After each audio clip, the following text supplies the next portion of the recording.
Good evening everyone, and welcome back to another Guild Wars 2 stream, where today I want to go ahead and continue working on some achievements in the game, where I've done some streams just kind of focused on random achievement hunting, and I think today I really want to focus on maybe some like hard to get achievements, or more like long to get achievements, where we have to put in like a lot of effort. And alongside that, I want to do the convergence, which is next in 2 hours and 5 minutes, I think. Plus I should also do my dailies, which we have event in the Crystal Desert. We'll get the login axes and some dodge rolls out of the way as we progress through stuff. But to give an update on my achievements page, I'm at 41,981 achievements, where I've maxed out the daily achievements plus monthly achievements since I played when monthly achievements existed. And I kind of wish like weekly achievements gave achievement points as well. I feel like that would be kind of cool, but I feel like the system of completing like 1,500 dailies to max it out is kind of like the solid system that they just want, where they have like the 1,000 achievement points from completing all the annual festivals. So there's like 6,000 achievements points there. Basically designed for people who play 20 years worth of Guild Wars 2. But I'm not entirely sure where I want to start, which maybe I'll continue working on my Warclaw chest achievement, because I think I'm getting kind of close to that. And I have some Soto story achievements that I still need to work on, plus a lot of Soto stuff. So let's go pick up a few chests and maybe head over to the Skywatch Archipelago. And not that, I want that. When we look at the Mistburned Barrens map, I do have like some story achievements left, but as far as the map goes, I only have this one left, which I'm pretty sure is bugged, so I cannot do that. I'll just do a partial lap around this map, try to find a chest here or there maybe. Back to Janthir, which we also have all of the homestead stuff that I should work on as well. And I've been getting a lot like more into my homestead recently. I think the cozy cafe kind of like inspired me a little bit to make like a cafe build that lots of other people have done. Oh, this must be the mythic one. Mythical rather. So I should try to get some more decorations unlocked, because you can buy this with like gold, but this is also like really nice. Or we can do it in Skywatch Archipelago, get 3 achievement points and get some map achievements as well. But what is it? Repeatable? Yeah, I need 10 more for this achievement. Hello, good evening, nice to see you hop into the stream. I'm glad you're here. Major coding cache, and it dismounted me.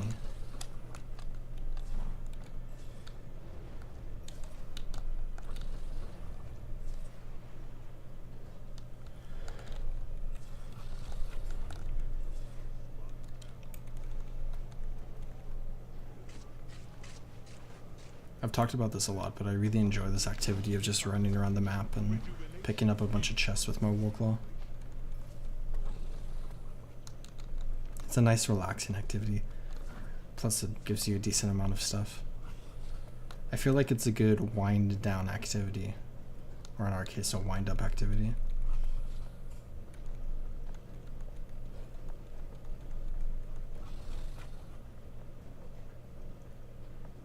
I tend to just like start in the northwestern corner and do like a partial circle around like the bottom part of the map and end in the northeastern corner.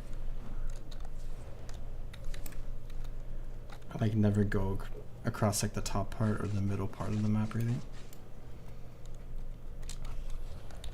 I don't know why. When people call out mythical chests, I obviously try and go and get them. Wish we got the one here. Lots of unusual coins, some gear, some trash, and a Mersat runestone, which just plummeted in price.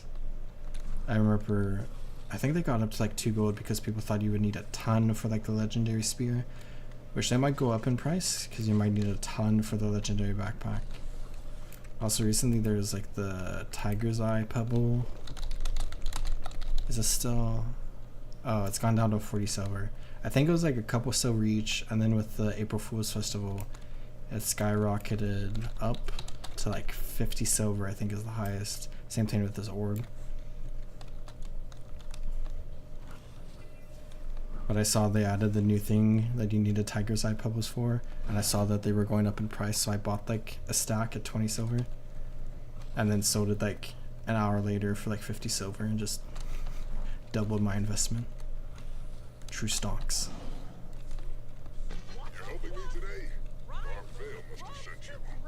I feel like there's always one at the end of this little canyon area, vale area. Foothill area? I think it's a foothill.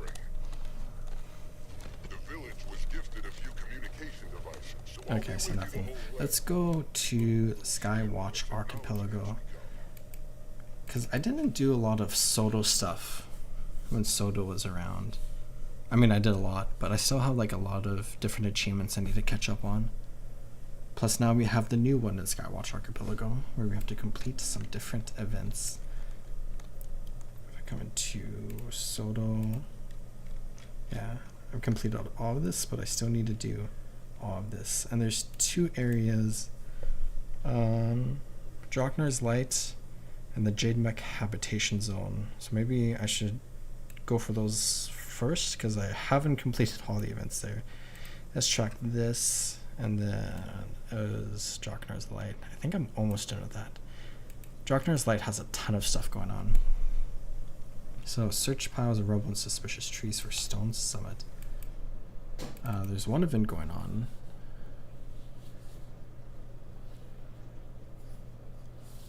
I should pull up the wiki page for this too. Okay. What are these? Okay, there's so many event markers. Okay. Mercy Protector of Draknar's Light. I misspelled Draknar. But nobody can see it, so nobody would have known. Okay, I need Power Rebel and Angry Dwarves.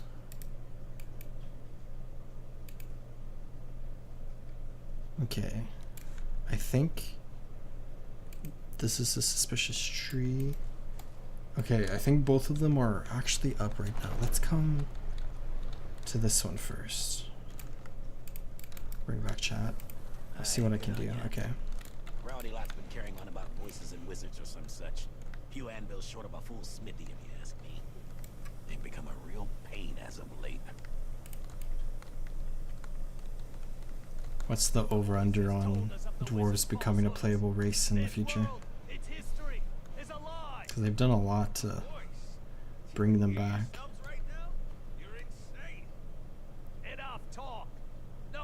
Except they have Narn animations.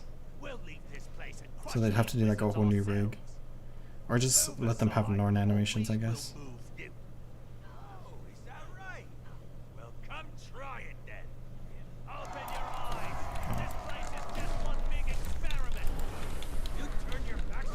And before Aina drops playable quaggin, I would enjoy that. My fiance would most definitely enjoy having playable quaggins.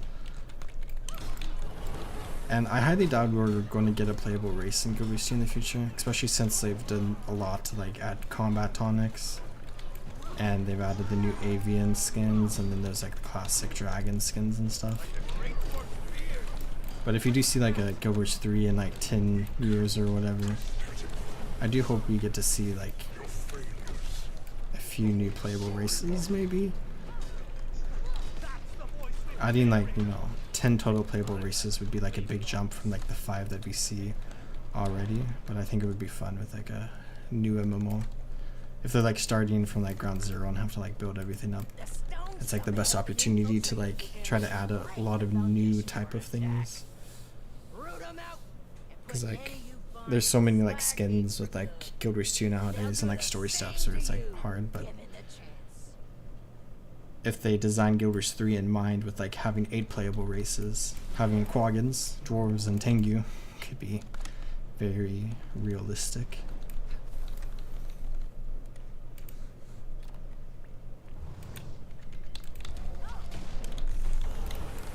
Stone Summit. I remember when they reintroduced the Stone Summit in Ice Speed Saga and I was freaking out. People are like, I have no idea who these are.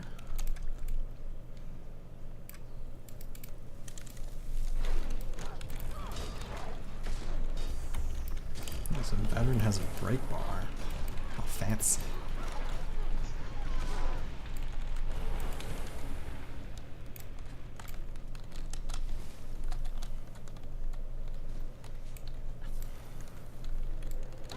Oops.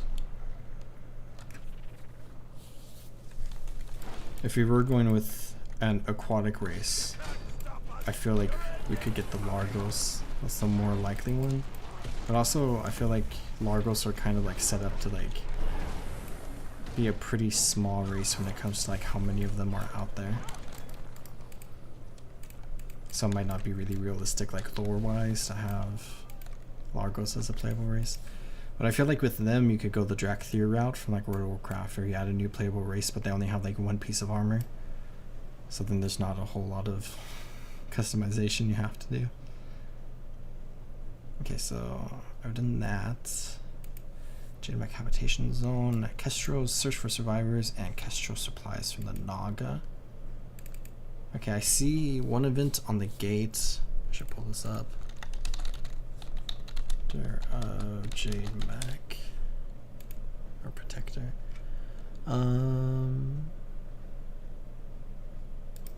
The Kestrel Search for Survivors. Okay, so it is this one. I don't see any Naga stuff going on, so let's do this event first.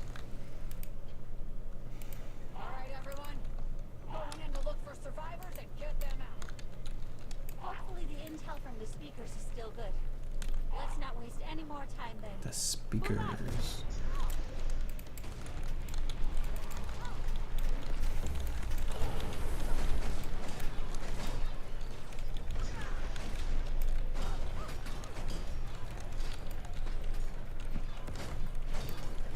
Or maybe more quests related to them, like maybe with the stirring up of the dragons and now titans, the Tethos houses need to stop being so isolationist and recognize they need outside help. I can definitely see that. I was chatting with a guild friend of mine, I think it was them, who was talking about the potential connections between the Largos being demons, where maybe they came to Tyria like a very, very long time ago. And then they like moved to like live in the waters beneath Tyria to basically kind of like hide themselves from like the natives of Tyria. Kind of like the theory that there's like aliens living underwater in the oceans of Earth. But the Largos are like those aliens basically.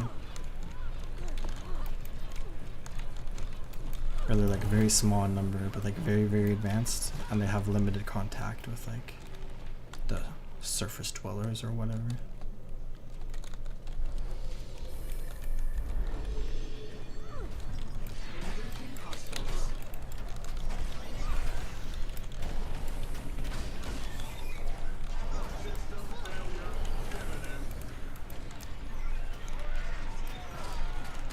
I feel like there's the possibility for it to be like the complete opposite as well, and we have like a Cantha storyline basically, copy paste, but like underwater, where like the Tethos house and maybe any other like Largos groups.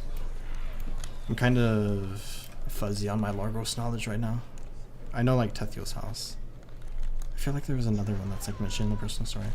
Anyways, like we could see like the Largos kingdom being like absolutely massive and like super technologically advanced, just like Cantha, but they've just been, you know, isolationist. It could also be like void creatures, given they live in the underneath ocean. Who knows really? Yeah, I think the Largos definitely could be like a good like starting point for like any story that like Ainit wanted to do, to like take them in a specific direction.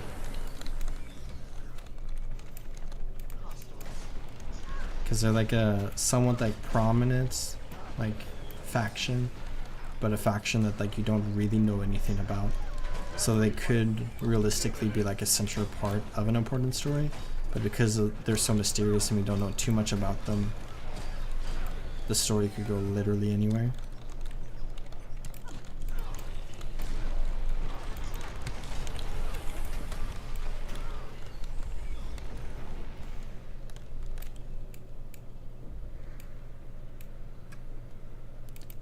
What's the other event? Naga Rescue Party.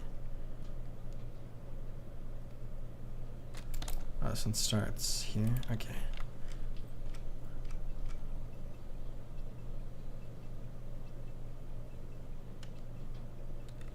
Okay, so the event that I need spawns after the other events are completed.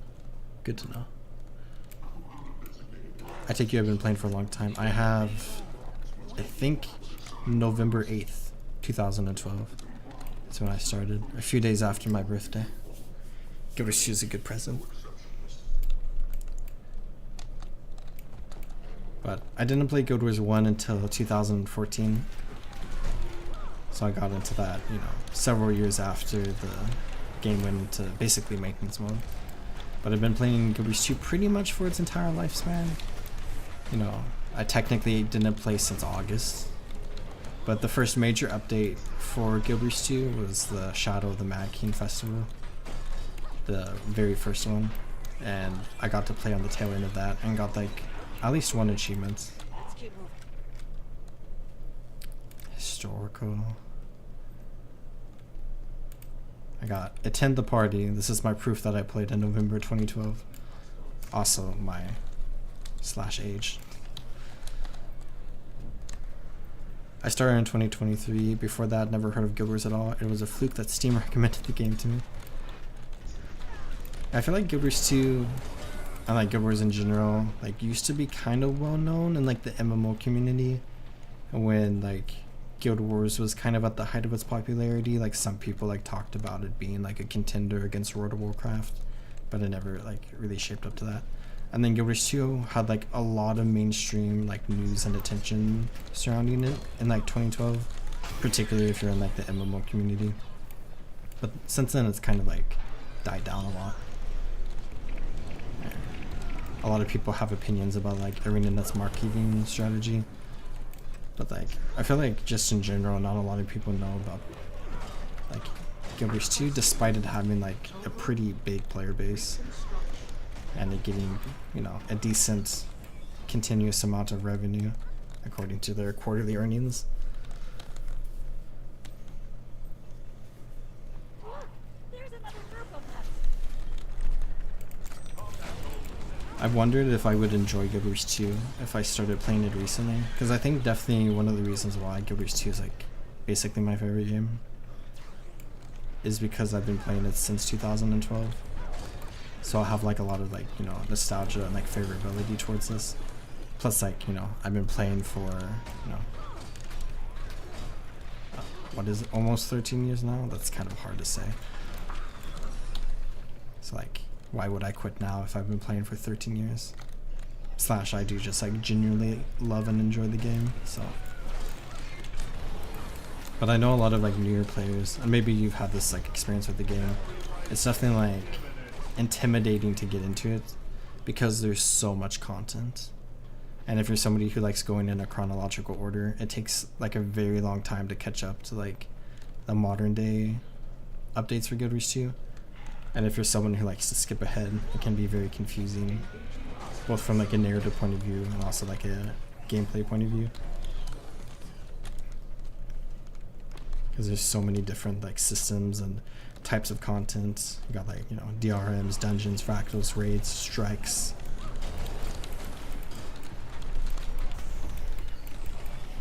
Every single map is a little quirky. Where like it's easy for me having played since 2012 because like I've experienced each map as it was like brand new to the game, so I had like, you know, a 3-month period to learn every single map. But for newer players, you're learning, how many maps do you have? 68? Oh wait, I have a Vista Guide series. Minus 2 videos that are not maps. There are 69 maps in Guild Wars 2 now. So you have to learn all of them at the same time. Which like Tyria is basically like the same thing.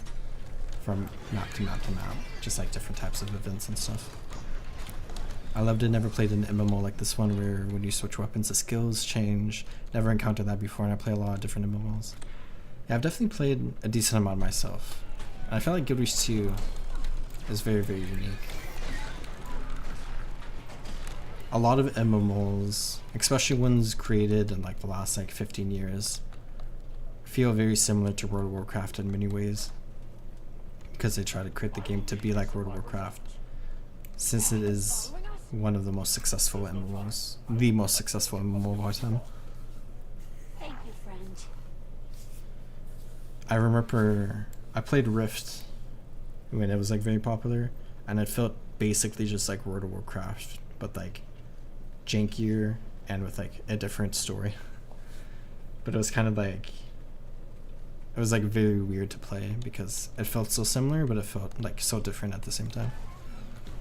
But it's nice to play Guild Wars 2 because like there are some games like it. Like I feel like Elder Scrolls Online is like a pretty similar game to Guild Wars 2, but it's still very, very different, I feel like.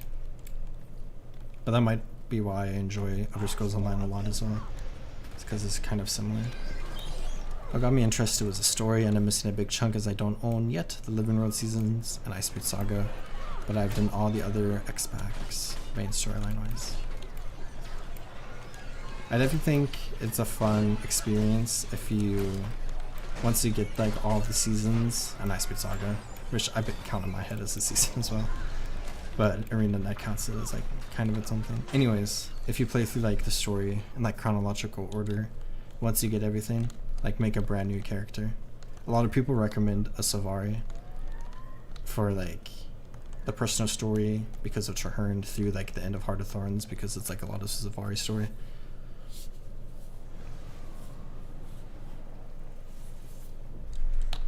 Wounded survivors. Why do we have to go up? But I definitely think it would be nice to play through the game in chronological order. I'm so lost. All right, now it's time to exfil. Let's Okay, we're leaving. Okay, we finished. Okay, there's an event over here.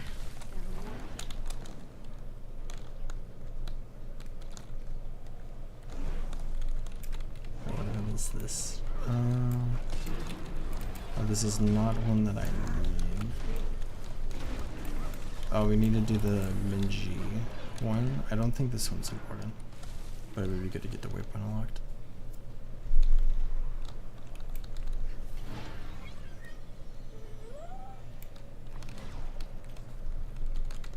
Did playing like just the expansions feel weird? Because I feel like you like finish Heart of Thorns and then suddenly you're thrown into like Path of Fire.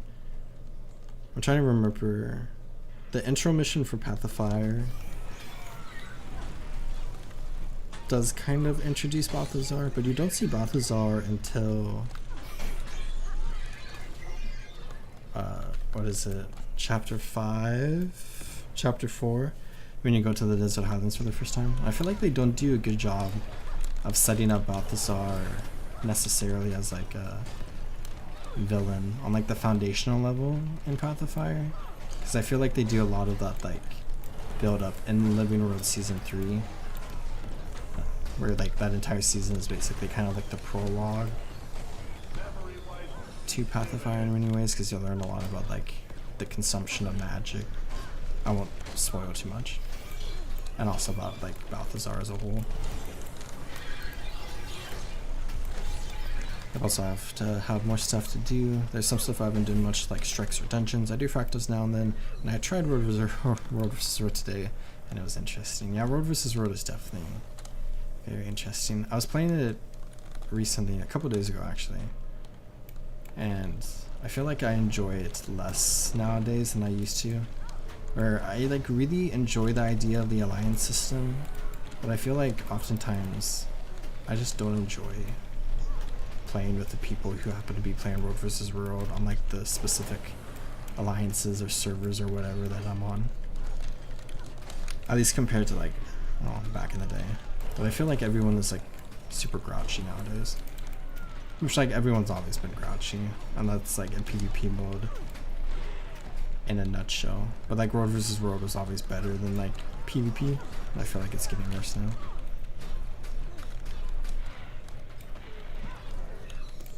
You only did it to get the spoon for the achievement. I don't think I'll go back to it. Yeah, I think that's the nice thing about Guild Wars 2.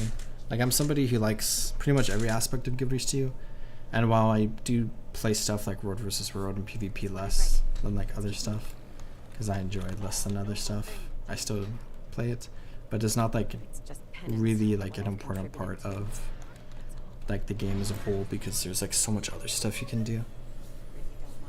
And realistically, you only need to do it for like, you know, certain specific things. Like if you want to create like a Generation 1 legendary weapon, or some other legendaries as well. Maybe all legendary weapons need different armor, don't they? Some armor doesn't, or all armor doesn't. But if you just don't care about legendary weapons, you don't really need to think about it at all. And if legendary weapons are the only thing you want to do, you can just wait for like a World vs. World bonus week where you can easily complete everything you need in like 2 hours to get like 3 gifted battles or whatever. And if you're someone who, like me, who really enjoys like getting achievements in Guild Wars 2, like World vs. World does have a ton of achievements like the one you did, but it also has like so many different achievements for like capturing all the objectives and defending all the objectives and whatnot, where there are a ton of achievement points in there. So if you're someone who really likes hunting achievements, there's like a treasure trove of AP you can get. But I think an important thing that like people, like I recognize now with Guild Wars 2 is that I'm never going to complete every achievement in the game.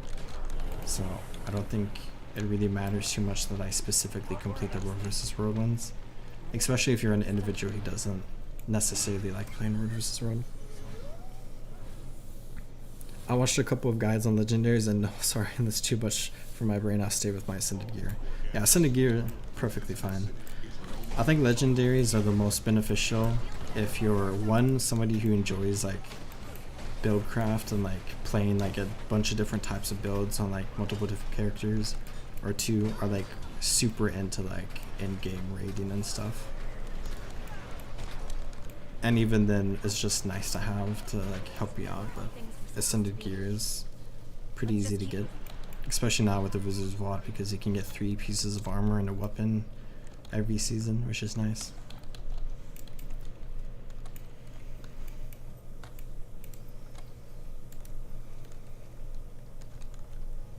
Here we go.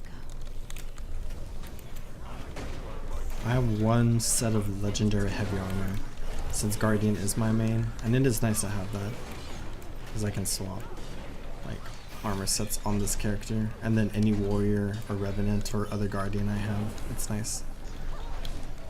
But I have a ton of like armor just stockpiled, because you get some from achievements, you get some from, you know, doing raids, you get some every now and then from like certain world bosses like Dragonstorm.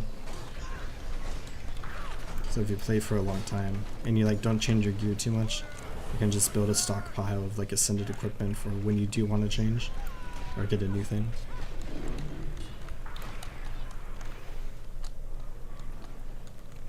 But if you're someone who does just play like a lot, like you do just accumulate a ton of gold, and then at that point it can be really easy to get like certain legendaries.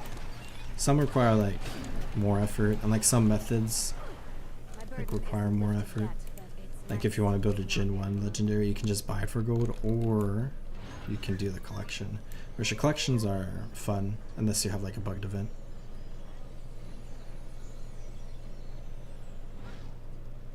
Western end of a bridge. Okay, I need to keep an eye out for the Nagas. Oh, I see a page over here. There's a lantern over there.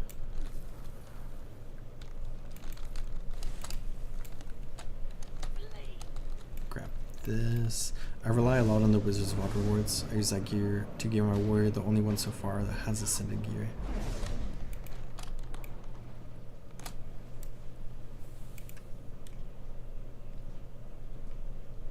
What is one of my upcoming videos? I got distracted, sorry.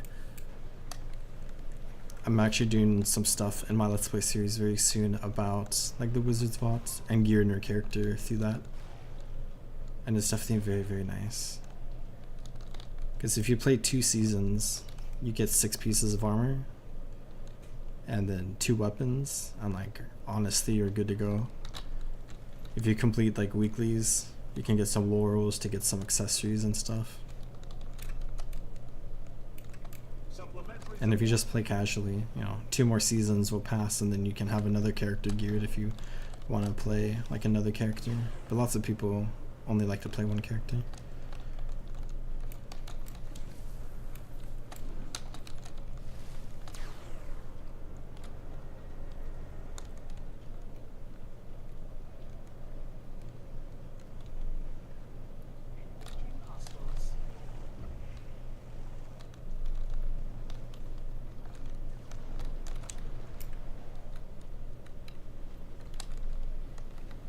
What is this? It would be in...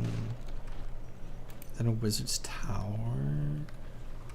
Oh yeah, here it is. At the camp overlooking the desert. Okay, let's go this way. I have not seen this event spawn yet.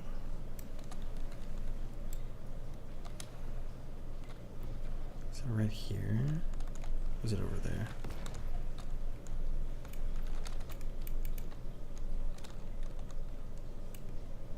Must be over here. There it is. Notebook page. There you go. Next one complete. To get this tome. Okay, I just need this event to appear. Wish I have this up. Nope, not that one. Okay, this one happens. Oh, there's an achievement for this one. Other events in the area block this event from spawning, particularly the Help the Kestros and Help NG. This event spawns shortly after those 2 completes, and then we need to do Crate Keeper. Crate Keeper, which is a hidden achievement.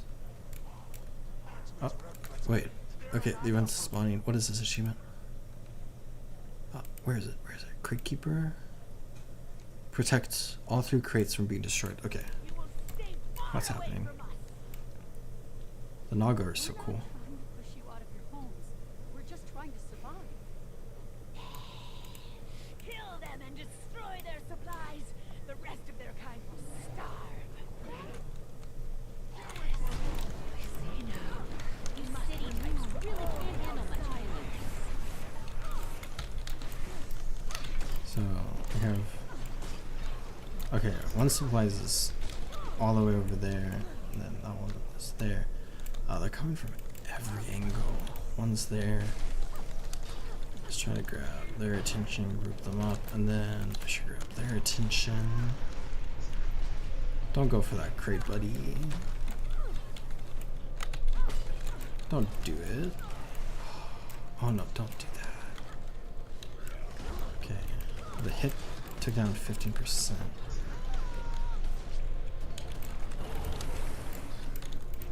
Okay, the Stormcallers just go in and blow up the enemy. So I guess we should focus them. I think the other ones don't necessarily do that. Now we have a champion. Oh no, champion.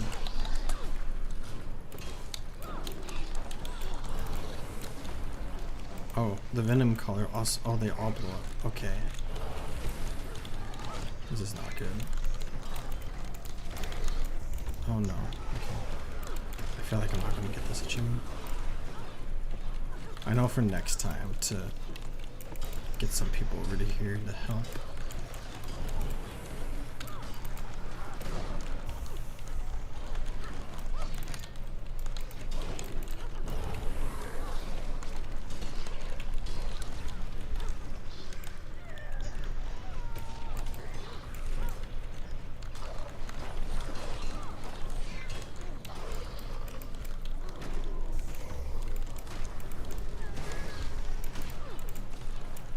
And you're gonna hurt that one, aren't you? Okay.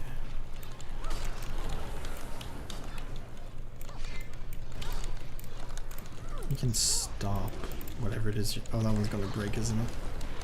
Oh, okay. I lost the achievement. I didn't read the fact that this was a group achievement, but okay, actually, maybe I won't even be able to complete the achievement. Oh no, or the event. Sorry, as a whole.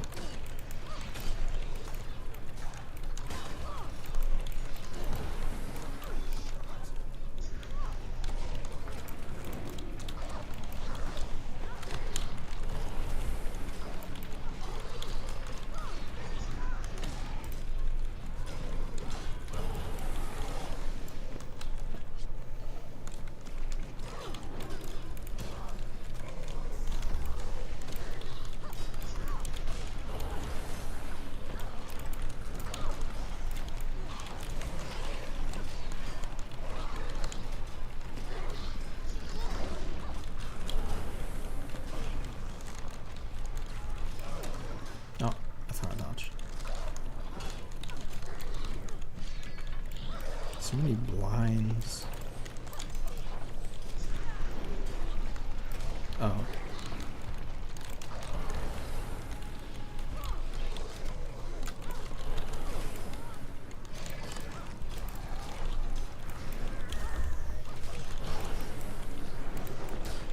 Don't do it.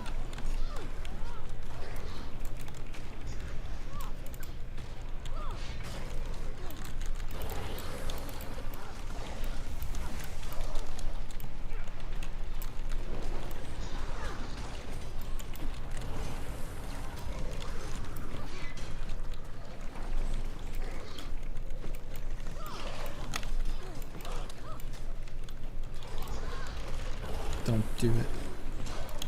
Don't do it. Oh. Okay. There's a one left. I don't have high hopes.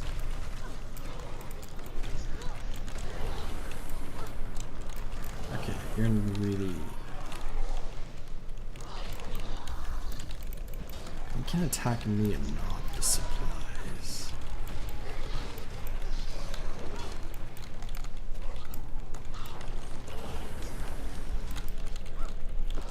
She really just wants to break the supplies. I think this event's about to fail. Oh, dang. The same will happen to the rest of you. Leave at once. You're going to pay for this. Every last one of you.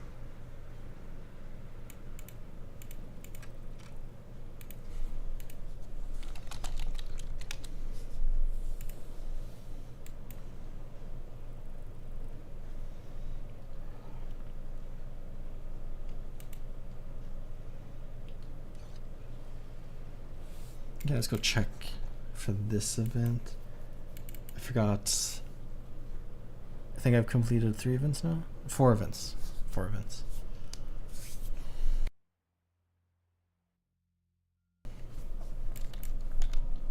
Because I have the Janthir Wilds achievements.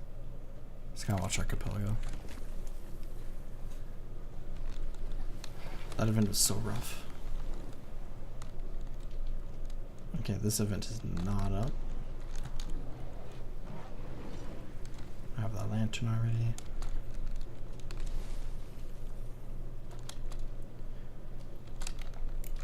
Are there any random achievements we could do? Oh, it's up now. Ignorance is bliss. Oh, that achievement's there now. Okay. Changing station. Let's do this. The Rift Hunters placed quite an order, but this will be a great learning experience for you. I'll shout out which ingredient I need and how to prep it. We'll be done in no time. Here's a tip. A single ritual totem will add a ton of potency to your bait. Ritual Let's add totem. one. Nothing else needed. Just toss it to... Those ritual totems are certainly colorful, aren't they? Toss me one. Oh. That'll be fine as it is. Another one. A black crocus flower Black will liven up crocus. any concoction. Get one for me, okay? Dip it in some blood for an extra magical kick. Cauldron of blood. Throw lance. Toss me some of that candle wax. I always Don't need love to worry events about like a wick. this. Nothing else needed. Just toss it to me like that. I could hand it to you. Let's add a shank of goat meat. making myself hungry. That'll be fine as it is.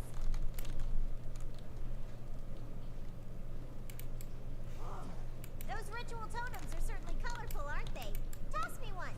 Candle wax will really light up your bait. How about we add some? Add a dash of bloodstone and serve. Bloodstone.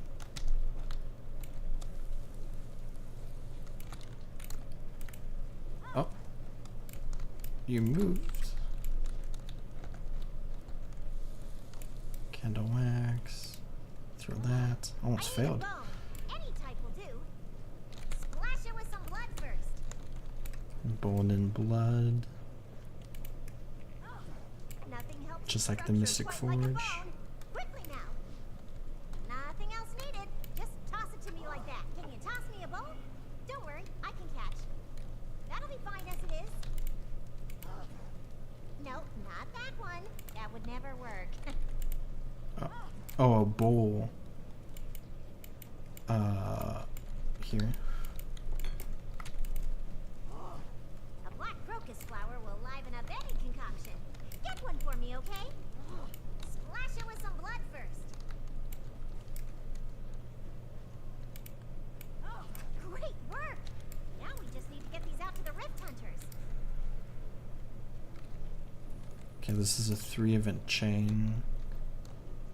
I have to do... Or do you get AP on each tier or on each completion? Do you have to do this like 2 whole times?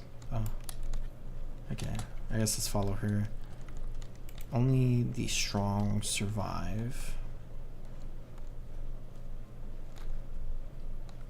Oh, and half the battle achievement. Which one was that? Knowing is half the battle. Prepare 5 ingredients in a row. Oh, that's fun. You complete one achievement to be able to complete another achievement faster.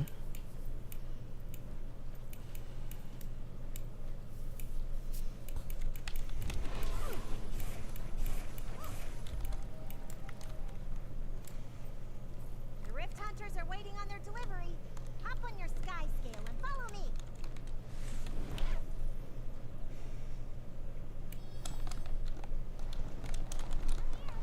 Use that sky scale of yours and let's get going.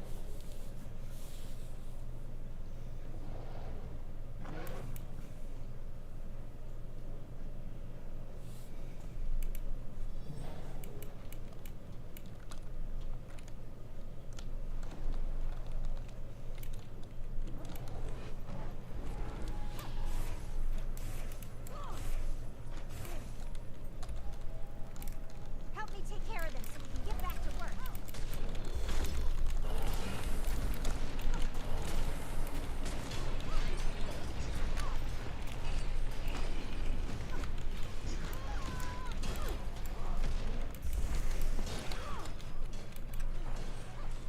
Okay, so we could do all the events in the Jade Mech area again, but I think I'm gonna leave that for now. We're getting close to finishing this achievement, not that, this achievement. So I just need 5 more events, and I'm about to complete 2.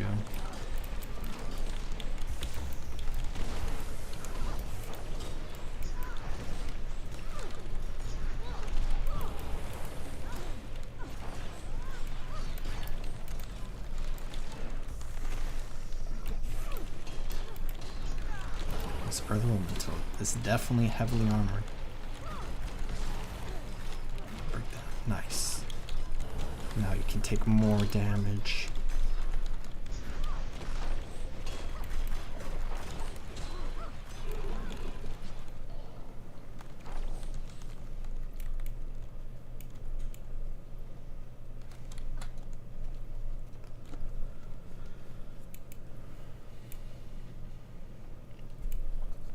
It is fun to see the edge Here of you are, friend. the A Maguma delivery of desert fresh here. bakes just for you.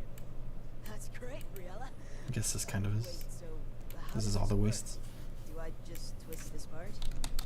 Wait, don't do that yet, you dimwit. Oh no, it's all over me. Oh, what a smell. Toryao.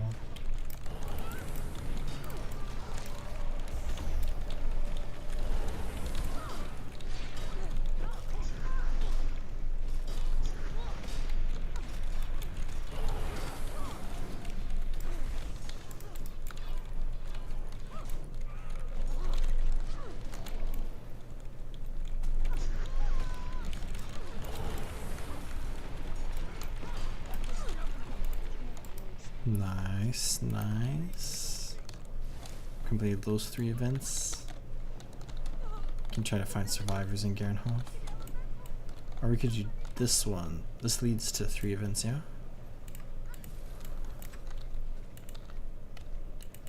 Let's get started.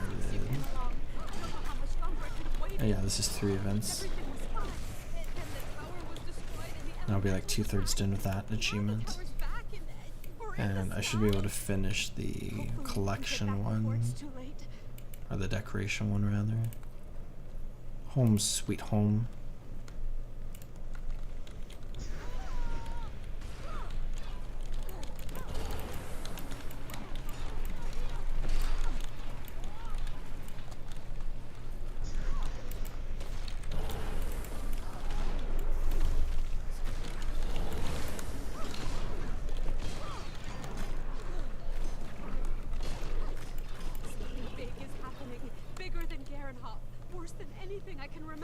Bigger than Garenhof. I've never seen anything like them. Garenhof is, in fact, not the center of the world.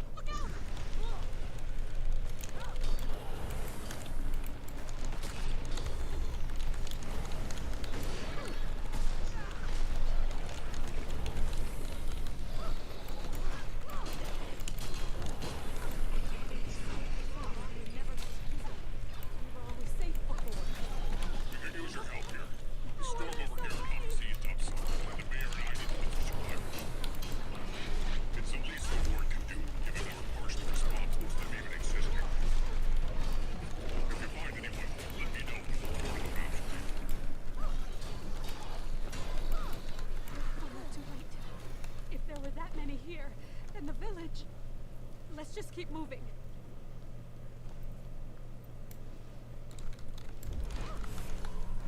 I do really like the new Wisp infusion from the last update.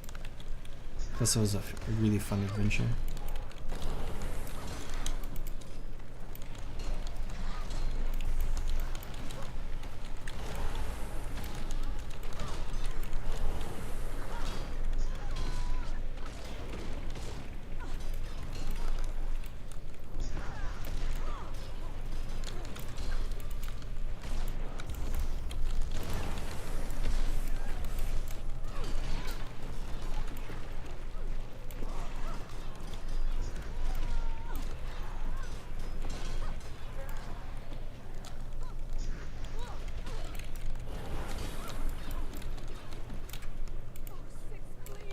Do not let the villagers get possessed. Lucretia, we thought we lost you. Where's Gideon? Is he okay? There's some cryptis. We're out here looking for help in this surroundings. Is your build geared towards Connie damage? It is. So I do a ton of burning damage and a decent amount of bleed damage from like my axe abilities, but especially like a ton of burning damage. And then I'm playing, so I'm playing a Firebrand, and I'm playing raid builds actually, because I'm just comfortable with them, I suppose, instead of like playing like a more dedicated like open road oriented build. Where I used to play a ton of just like condition Firebrand, which is like the as much damage as possible build. But I play a lot of quickness Firebrand now, which is a condition Firebrand, but it sacrifices damage in order to have 100% uptime of quickness. And I feel like I enjoy that a lot. Partially because I feel like I deal more damage, but then also partially it helps my zoomer brain a little bit, I guess, because it feels like a lot faster. And then it's very nice whenever you do any events with like other people, because then you're giving them quickness as well, and you're supporting their damage.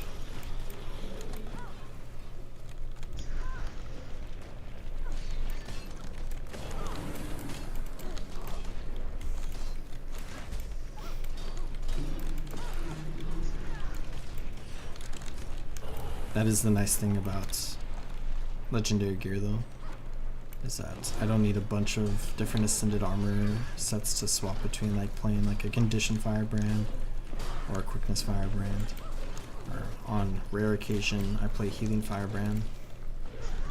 And then if I want to play some power DPS builds, I can easily switch to a dragon hunter.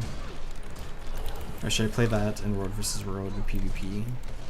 I've done some firebrand in, well, I've done some firebrand in both. But I've only done squad play firebrand in Road vs. Road. And I've done a tiny bit of just like some random like burst firebrand build in like PvP. I don't really remember. But I tend to play Dragon Hunter in these games. I find it very fun in Road vs. Road because I play like a build designed for roaming, but it also like kind of fits into like a squad like super easily. So you can like kind of roam around a little bit, but then join like some team fights. And it's fun to just mess around and do what you want. Because like dedicated like squad fighting builds is like not super good to roam around in. Hello, hello, welcome into the stream. I hope you're having a good evening. I don't know. He was with the other kids one minute and the next he had vanished. Oh no. No, no, no, no, no! Oh, my chair is so loud. Boy. He could be.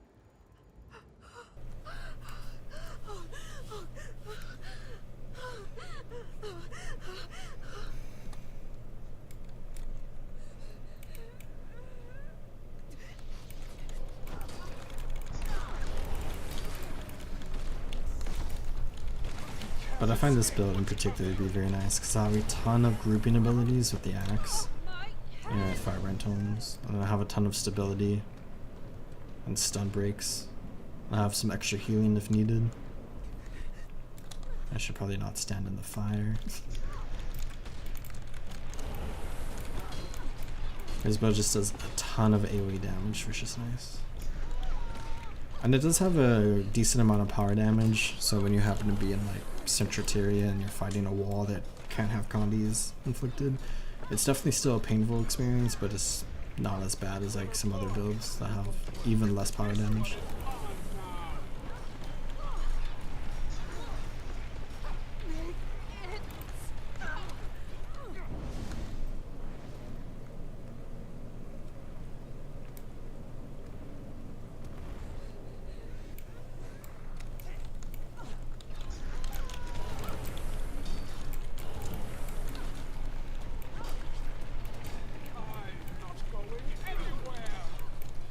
So sorry.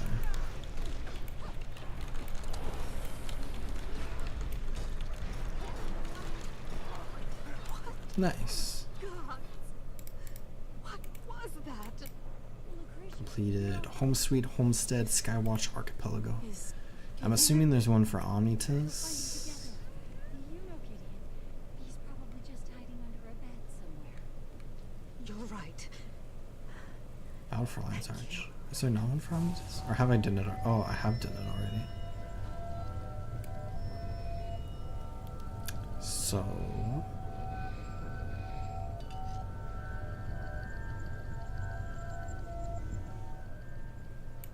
I'm almost done with Echo Wilds. Okay, let's go somewhere safe. I also have a firebrand, but I've been struggling a bit learning how to use the tomes and manage the pages and stuff.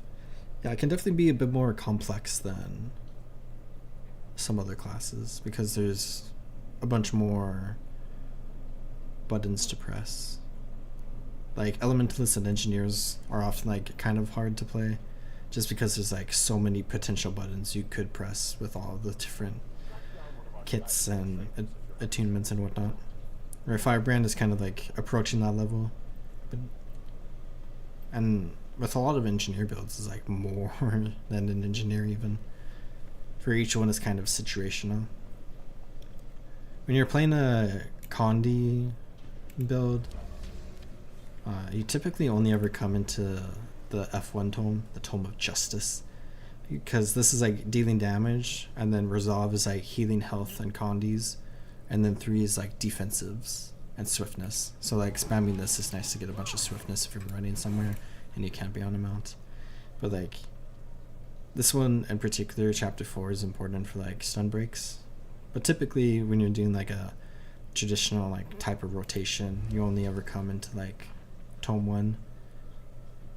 And I don't know what the optimal tradition is nowadays, but typically you like press 4 and then press 2 and then press 5 and then you drop it for like 15 seconds, 20 seconds, and then you come back in and do that again. And like oftentimes I just spam like 1 a few times because I don't really care too much. And then 3 is really, really good for some defiance break and for grouping up enemies.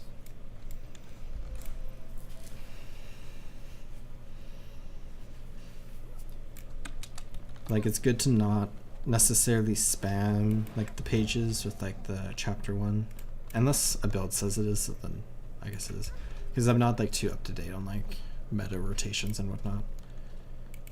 But it's good to use like 4, 5, and 2 just to deal a bunch of damage and then come back out and continue hitting things with your axe.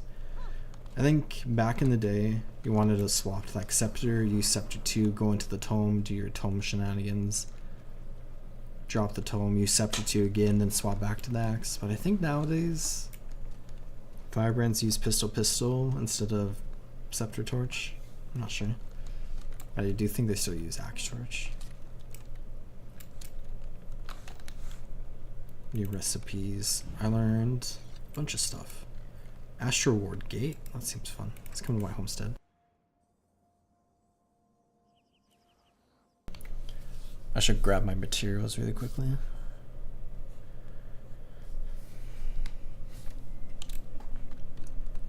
I do have the daily for chopping down some lumber, but I don't think I have enough trees in my homestead to complete the daily, so I'll have to finish it elsewhere. What am I looking for?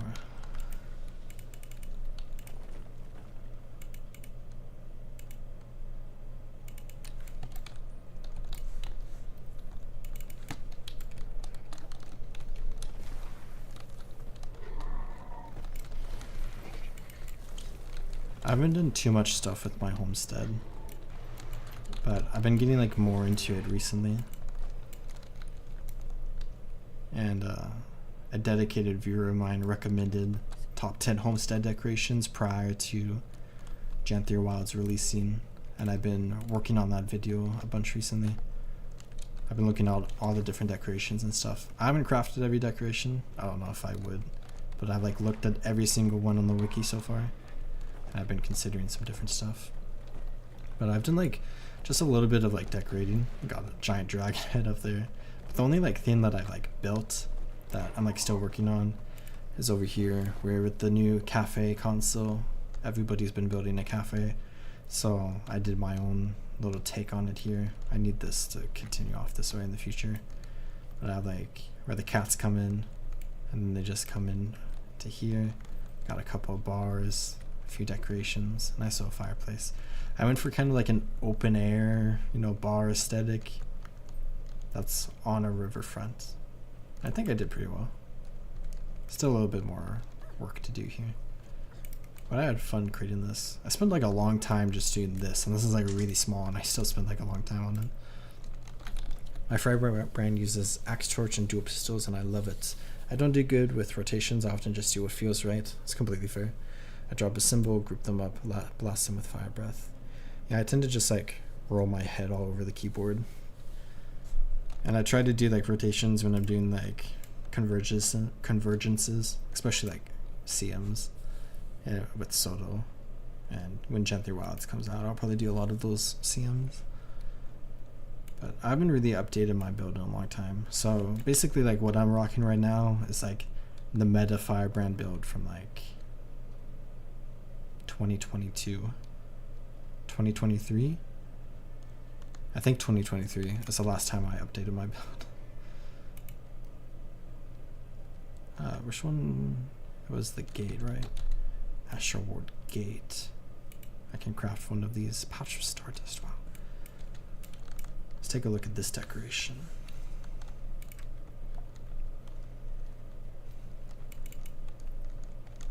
Can we turn it on, or is it just like a gate? Like arch. That's cool. I actually like this a lot. I think it would be cool if you could have an option to turn it on or off. Not necessarily so you could ever use the gate for like anything to like transport yourself somewhere, but it would be cool to just have like the aesthetic there. Okay, next I should go do Equivod Wilds maybe. My cafe is depressing. I put it in the basement and it's geared towards efficiency and outlooks. Need that coins rolling. Definitely fair. I threw just all my stuff in like a straight line, like right next to the waypoint when I started the event. And I got all the upgrades and whatnot, and then I built a nice little area. But the area I built, I did like a couple of like play tests and like a run through with it, and it works, you know, perfectly well, and I maximized everything. But it's definitely like slightly more complicated, but it's very easy once you get like 3 Jadebot helpers.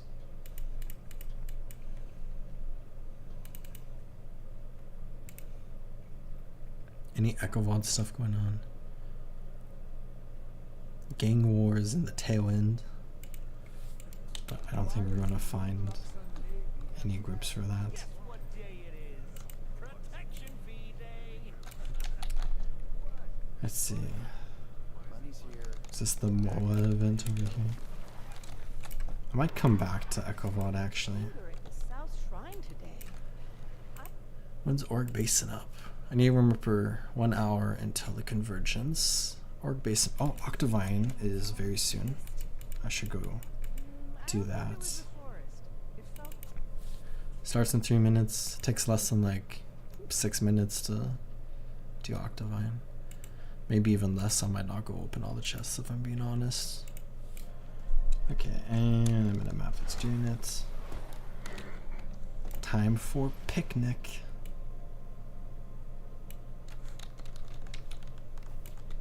Oh, there's bidding. Where's the script? Wait, why is it bidding? Slash. Where is the script? Okay, we have 5 here. Who do we talk? Oh my gosh, I've not done this bidding event in like 10 years, I think. Not 10 years. In 8 years, I think. Wait. It's 2025. Heart of Thorns is turning 10 years old.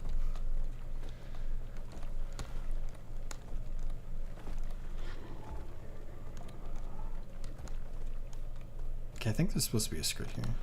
Oh, wait.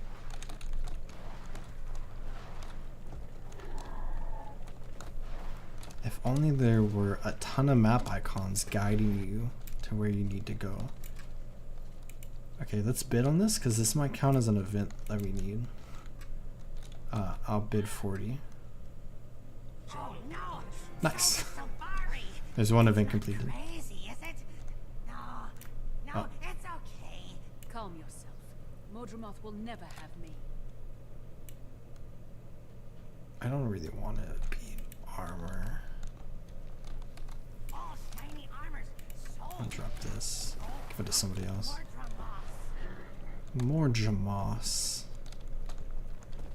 Mordra is a Mordra boss that you fight. This is only going to count for like 1 event, isn't it? What's the special?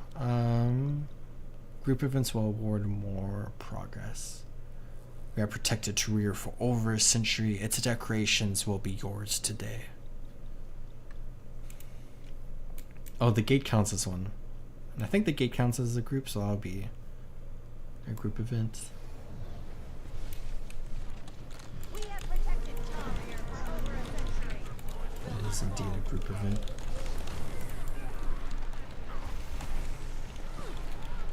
What's everyone's favorite gate for Orc Basin? Because mine is definitely Westgate, where you turn into a mushroom. And it's like the quote-unquote second hardest one. So it's nice to like help out with the one that's harder since I know what I'm doing over here.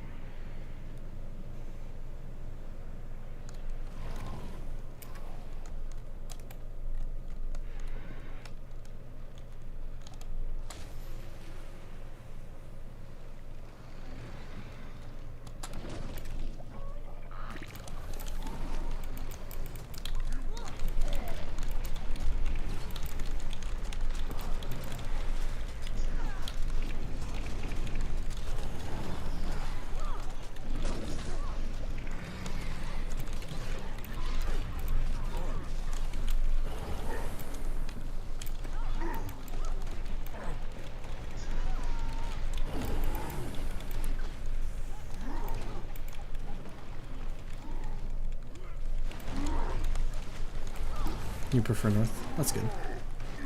I think the only one that people have a stigma against is Eastgate. Oops, right over there. Yeah, this is not going to be a 2-minute run. We're so slow.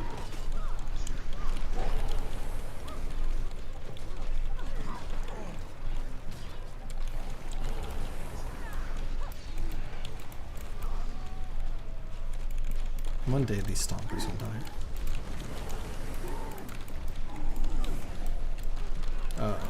Are you following me? You're not following me. You died though.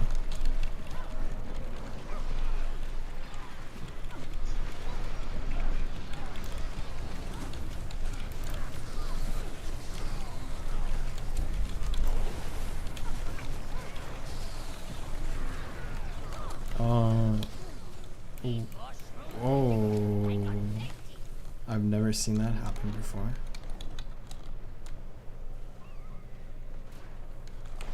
What on earth?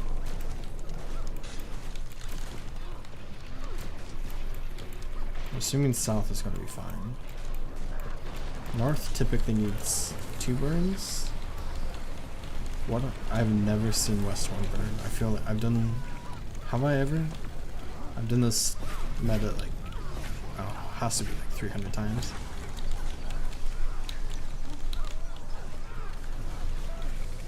Oh, please 1 burn. I've never seen north 1 burn either. Knock on wood. Okay. Insane. East is gonna be last. Classic.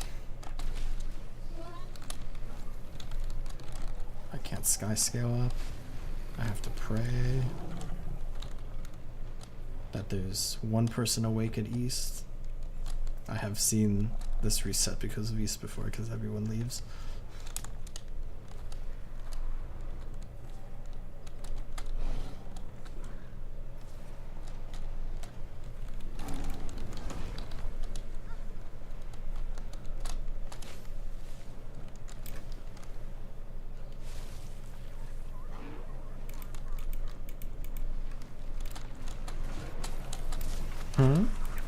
Okay.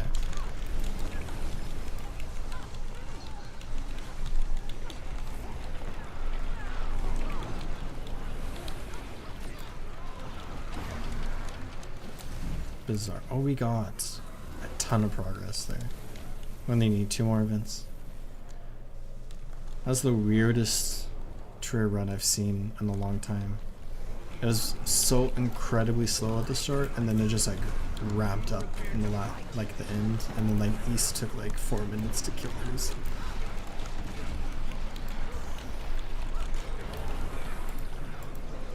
Oh, wait a second. This is an event. The Hero Challenge is an event. Right, this is a group event. But group events only give the 15. Oh, don't die, don't die, don't die.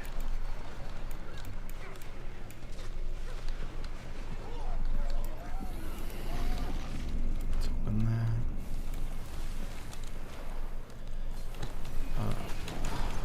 Come on, come on.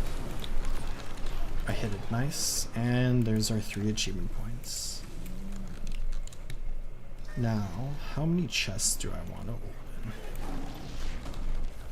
Back in the day, I would only ever get like the big ones. Actually, I don't have many keys. Okay, I only have 5. Oh, stop. I only have 5 keys, so I'm only going to open the 5 big ones. I should go buy keys. But I think I'd rather go do some more events. Maybe some fractals at some point.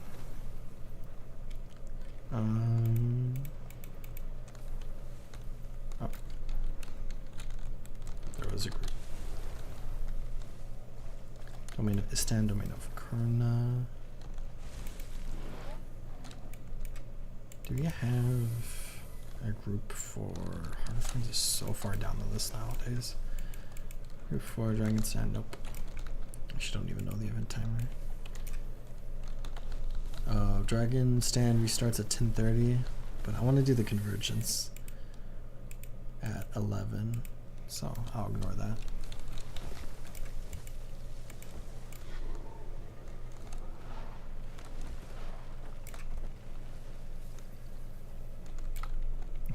What about Path of Fire metas?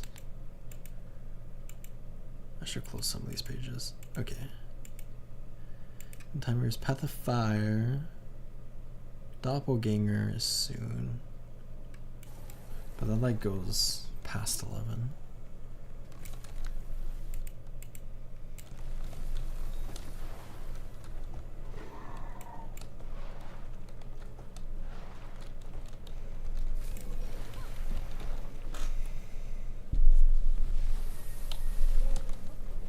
My poor inventory.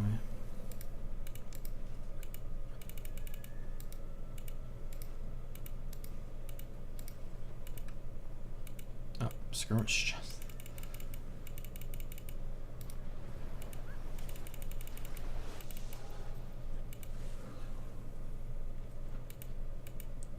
I almost did the worst thing ever. Sacrifice a gold for a single pile of orc dust.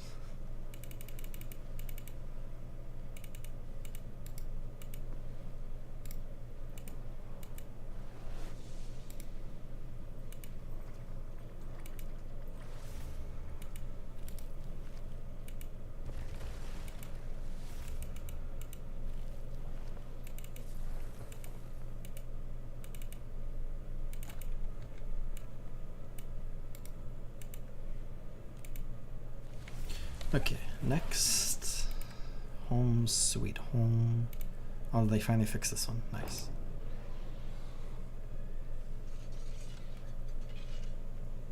Grothmar Valley.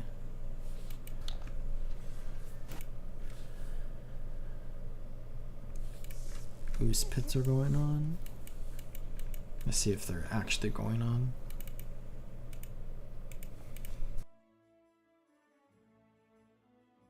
I should check the Orc Basin decorations I just got. It looks like nobody's. Oh, there is people here. Who needs help? Whichever one that is looks like they're fine. This one also looks fine. The mentor tag is in this one, and they're the finest. Let's come down here.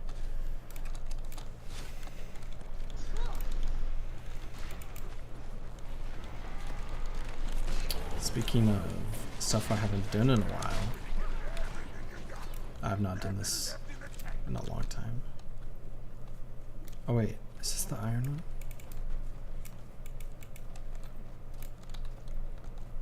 Can I leave through here? Can I only leave through the waypoint? Okay, let's just... Can I...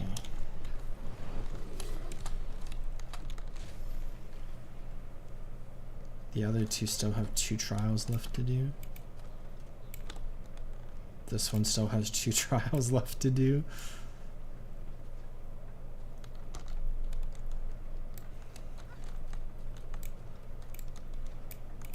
Okay, they just spawned a bot. Oh. Oh, I already pledged. I forgot that's a system that exists. Okay, let's come back to our little hangout area here. Let me in. Okay. I guess we'll just chill. Time to see content I've never seen before. This is Icebreed Saga content. This map is really fun. It's just like filled to the brim with like a ton of events. And the events are like constantly happening. And it has like 4 big meta events and they're all like 30 minutes apart. So you can just cycle through a bunch of stuff. Plus there's like a ton of achievements in this map too.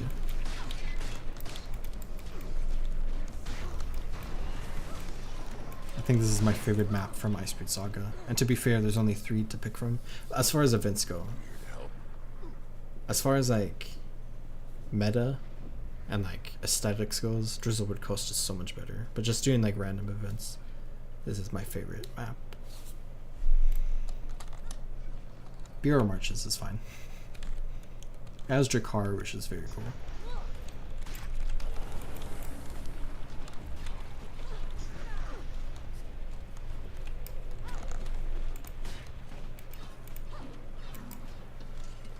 That's the jumping puzzle.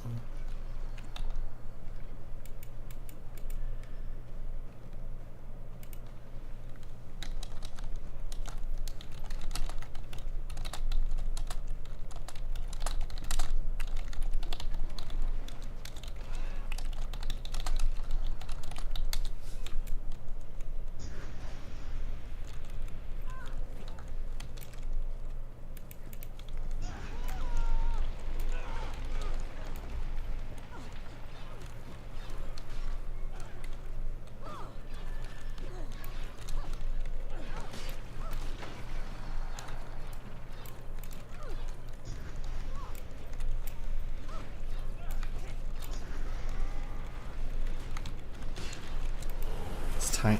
Let me crack my knuckles. It's time to kill people.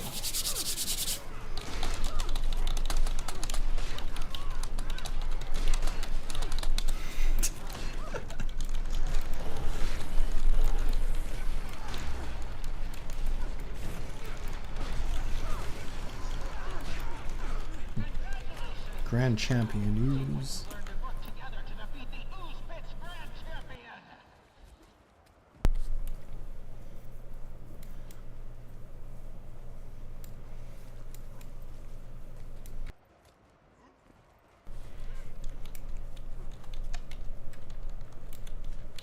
Cake.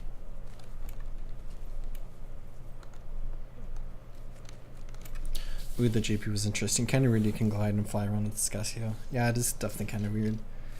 It's my favorite jumping puzzle in the game. And I really, really like it when you do it like the old-fashioned way. But I'm also somebody who just loves jumping puzzles. You have to split into like 3 different areas, right? Like 50%, kill like a champion in each one,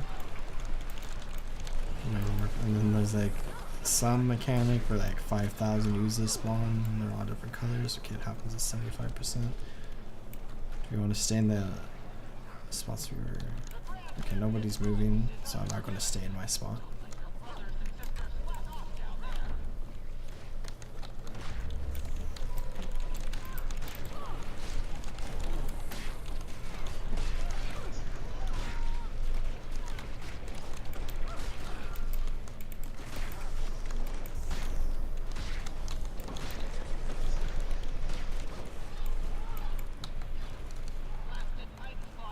It's covered.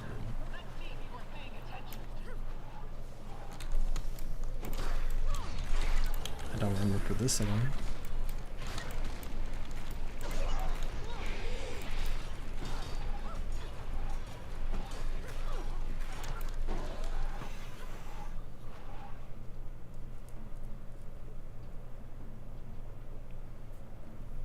This area used to be the entrance to a dungeon in the original Guild Wars.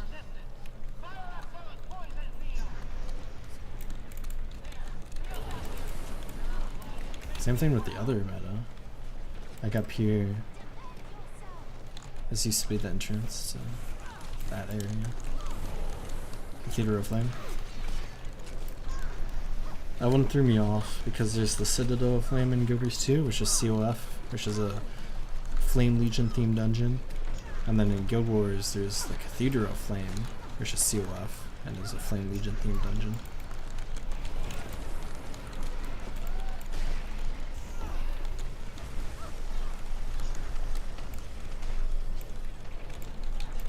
I know like most people who played like Guild Wars 1 first probably had that experience going from Guild Wars to Guild Wars 2, but I had that experience going from Guild Wars 2 to Guild Wars 1. Yes. Oh, we need to pick up.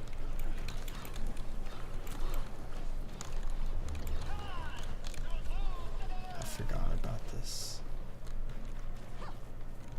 What are they called? Basically like the pheromones from Triple Trouble. Red.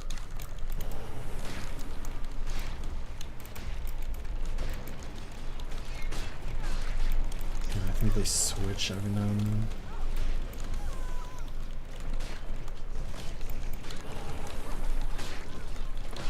The mentor and I are really doing work in this little area.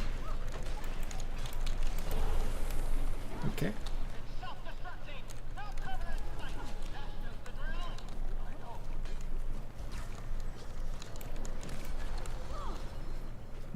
inside just get far enough away.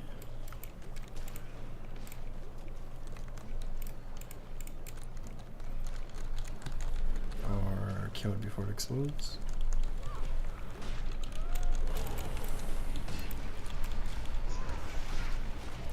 Oh, there's the one over there too. Kill this one. Okay.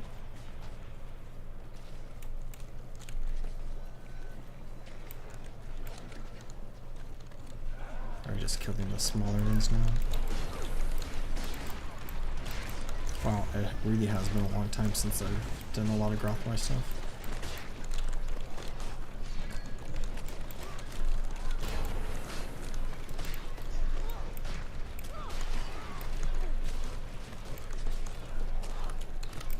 Let's come help out at red.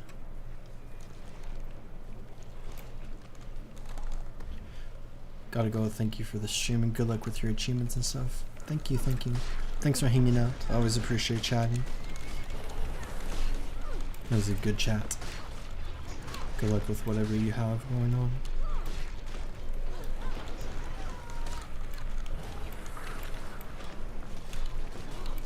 Whoops, I have the blue one on. There we go.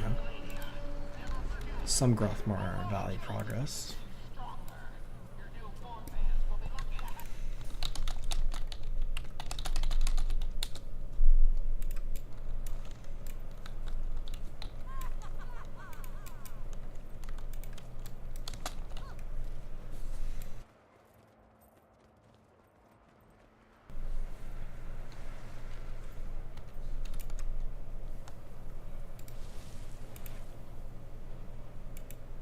Sell the Blue Legion key. See Orc Basin. Capped gold pillar, gold wall, and gold pillar. Nothing I'm too particularly interested in right now. But definitely good stuff to just have unlocked. As I lean back in my chair once again. Bunch of events going on. Some normal events. Next amount of events in like 11 minutes, but I don't think I'm going to do that one. This event's about to end. Maybe I should return in the future. Okay, Domain of Vabby. See if this event is up at the Vitendi Academy. Then we can also just check for some other stuff too. The timers. Nothing for a while. But this event is up. And this gives like a ton of progress. They just picked this event randomly because I feel like not a lot of people have done it. But I definitely like struggled with this last time I did this. This is like my second time ever doing this. I like seeing the statue a lot, but I have to like come right here. Then when you turn around, and then we have to hope the mummy does not turn around. Okay. Then I'm gonna let the archer turn around. I'll come right here. Okay, there's a little bit of progress. Let's wait for the soldier to turn around. Come in here quickly. Think of it like frame perfect. We got out of there alive.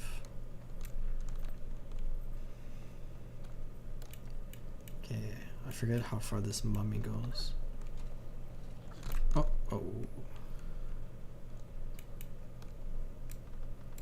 I would be down to do a fractal, but maybe in a couple of minutes as I finish this up.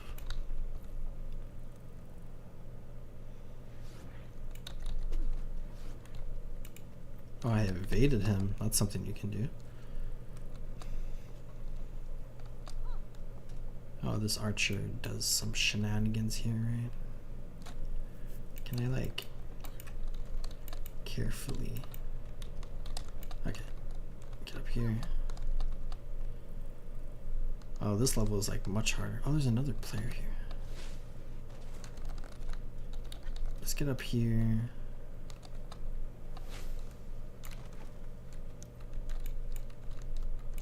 can't I reach right here? Okay. This seems like a safe spot.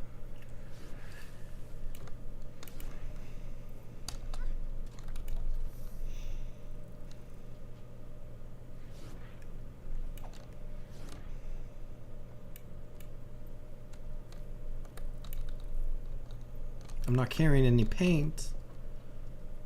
I should have picked some up earlier. I ran past some. Oh, am I gonna? Oh, oh, they didn't see me. Or did they just not see you if you're invisible? Okay, there's like paint over here, right? Yeah. Oh, this takes so long. Why does this take so long? Oh, what? What? Okay. I feel like this is a little weird. I feel like they're supposed to be able to see me.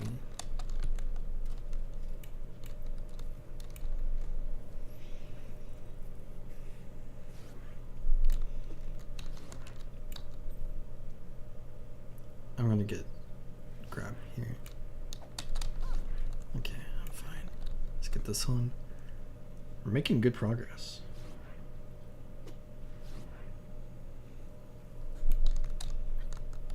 Okay, I have 2 more things of paint.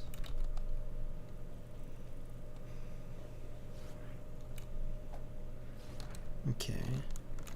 Well, there's one right there. Okay, so he just... I thought if you ran in their sight, they just saw you. But I guess that's not the case. Do you have some paint for me? Enjoy the day. There's somebody up here. Oh, there's a couple of awakened here. Let's paint this. And then I need to go get, oh, more paint. We're almost done. See, I'm at like 55. See how many points this gives us. I'm gonna get caught. How am I not caught?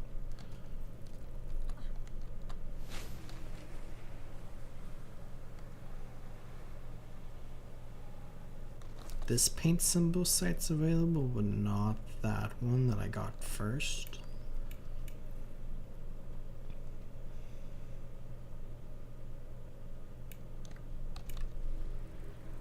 I guess since they can't see you when you're invisible, I should be like up on there. Okay, 55 to 85, not too bad. Okay, fractal.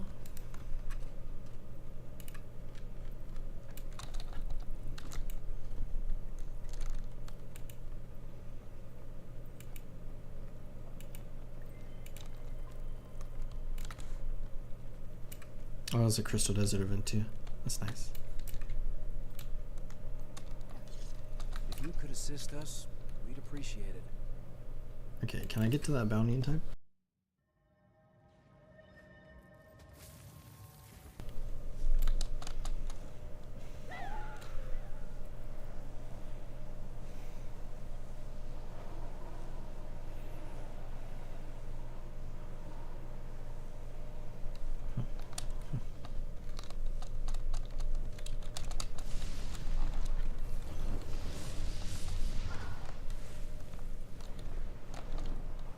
Please don't die right when I'm about to get there. Oh, it's even further up. What bounty is this? I haven't done the bounties in this map in a long time.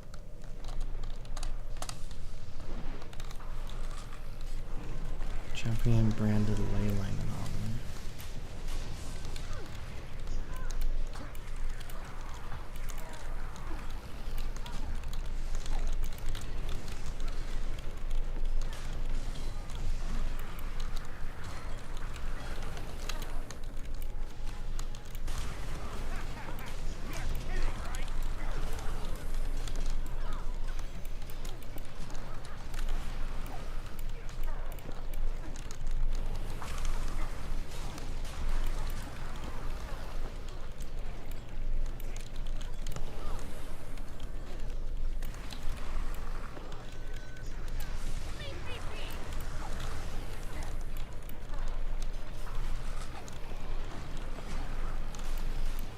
Nice. Home sweet home.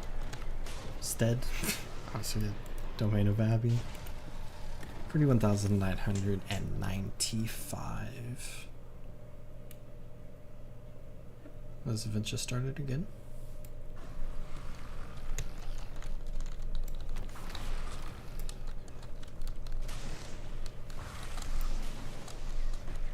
Okay, let's get out of here.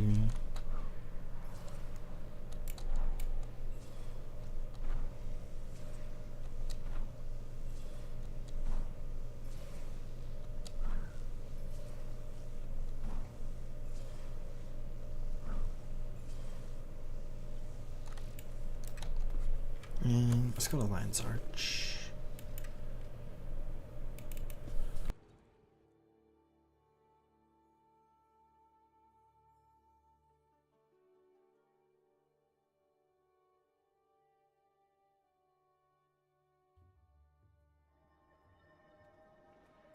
I'm going to guess Domain of Abbey. We get some Joko stuff. Praise Joko. Ask yourself, were all my actions today for the betterment of homesteads? If not, please report to the Mortar Crescent. Statue of Joko the Victorious. Let's go check this out. This might be super expensive. I already have some Joko statues unlocked. Is this going to be the massive statue? That'd be just like spray painted.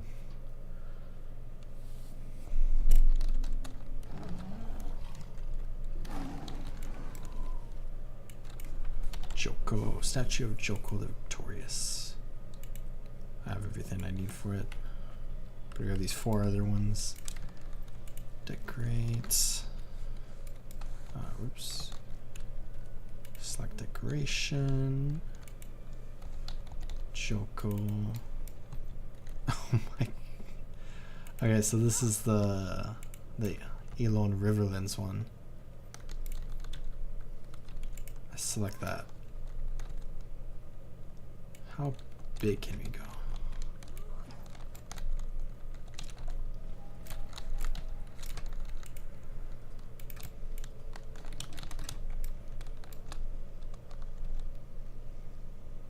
That's a nice addition to any homestead.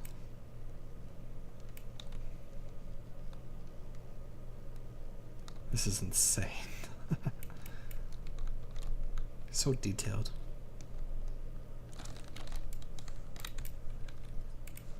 That's a fun item. It'd be cool if there was a meta achievement for the Home Sweet Homestead and you got like a special unlock that was exclusive to this. But maybe that goes against adding it to the vendor here. But maybe they could have made it like super expensive.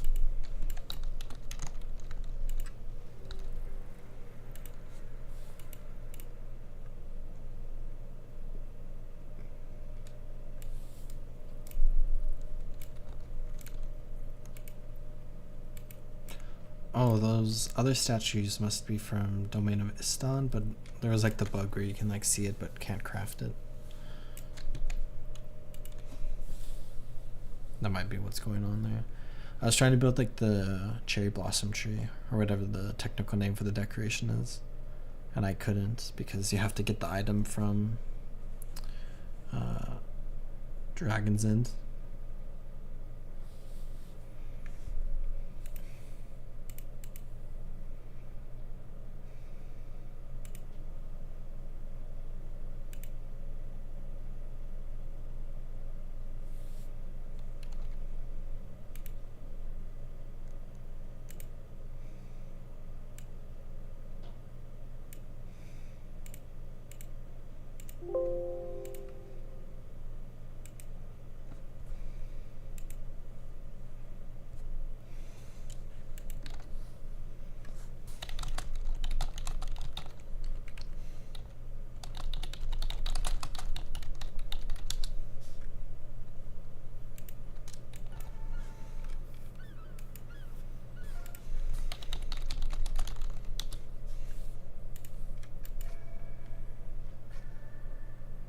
How's this one over?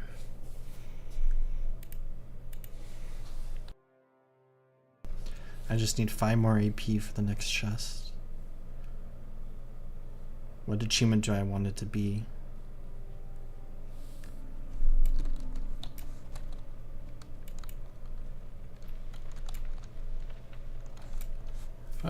This meta's done.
Fractal frequenter.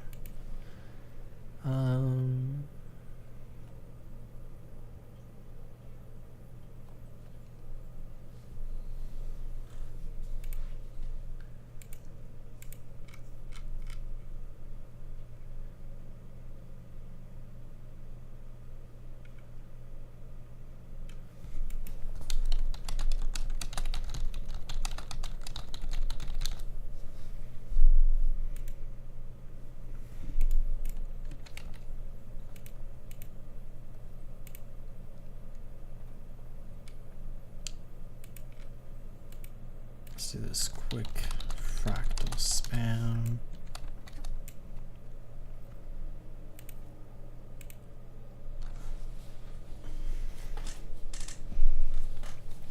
I'm gonna LFG if anyone wants to do some quick fractals. Oh, it's filling up. See if we can do 5 fractals in 20 minutes. I don't think that's not gonna happen.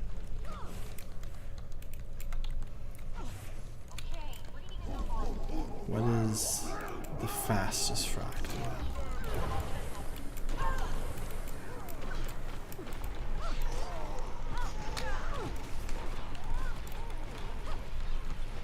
My spirit endures.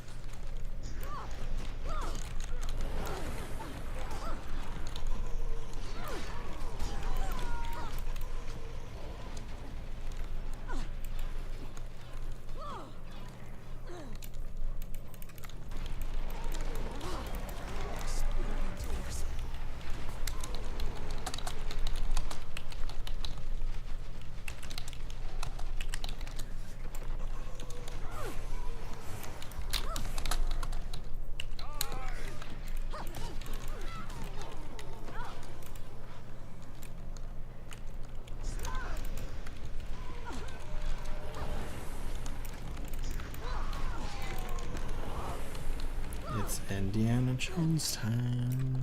Let's get this.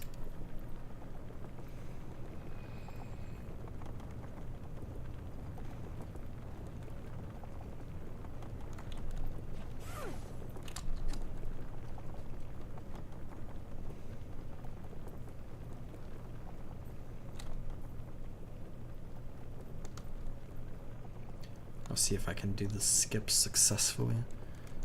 I tried the skip after having not done this fractal in a long time and I failed miserably. Our God demands sacrifice. Don't falter. Our God will slay the intruder.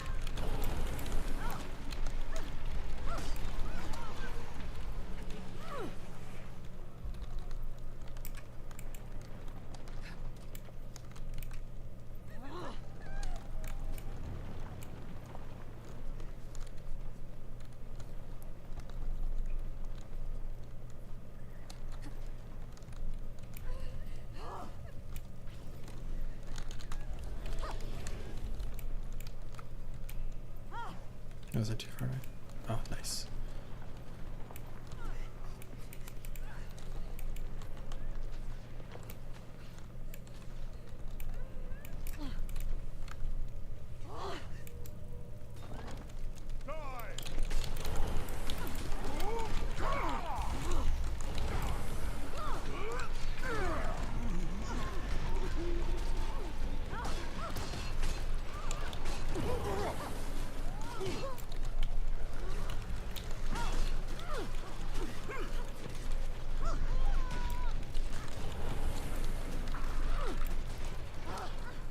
someone's got it.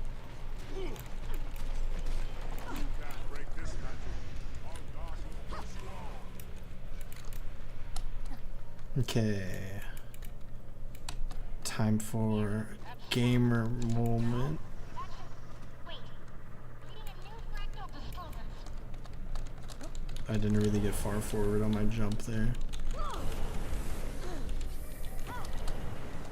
Nice.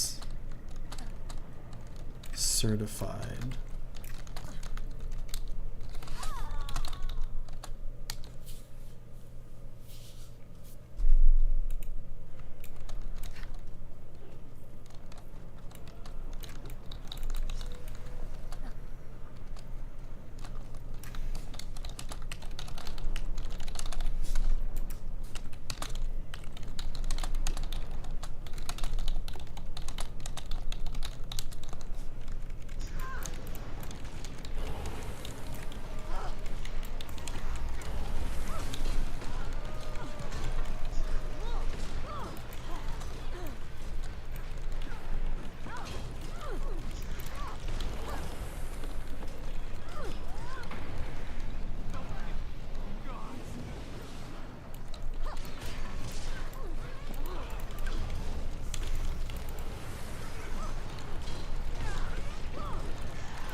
Nice.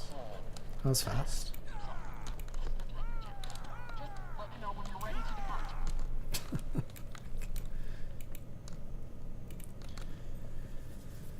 I do need this achievement. I have to do 3 more fractals for it. And I'm getting close to unlocking fractal frequenter. I think uncategorized is fast. Oh, somebody canceled.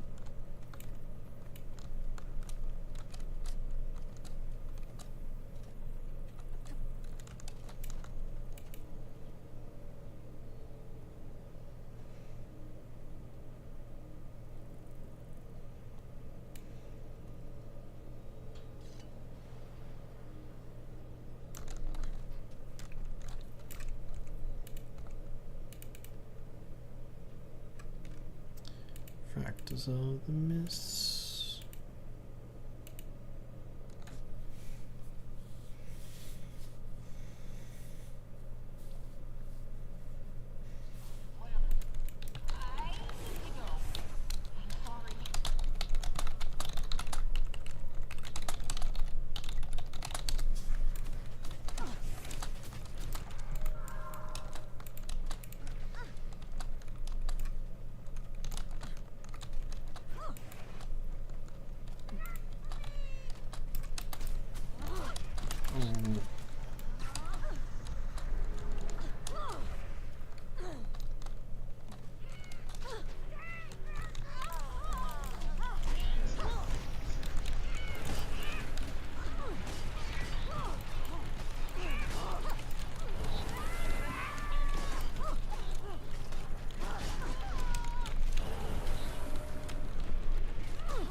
Is this a stream where Athos dies to a bunny? Surely not. Nice.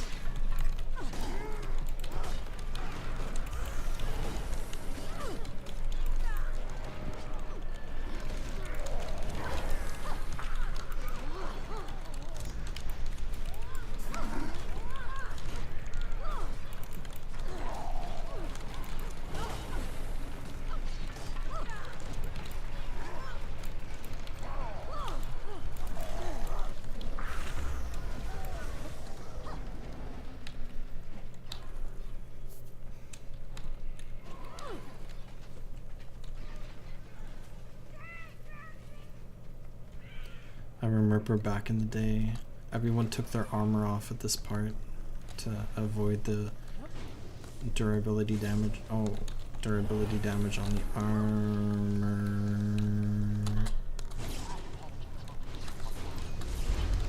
Jeez, okay. Oh, we need the middle one.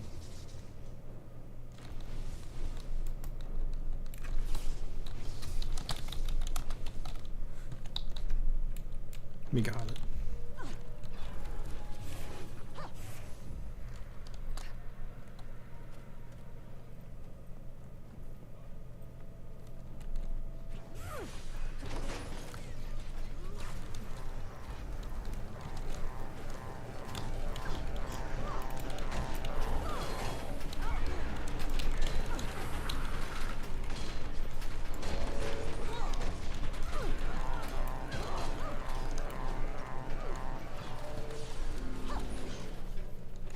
I wonder what the fastest fractal is. There we go. Because I feel like it's maybe volcanic. It's definitely not Twilight Oasis. It's the longest one.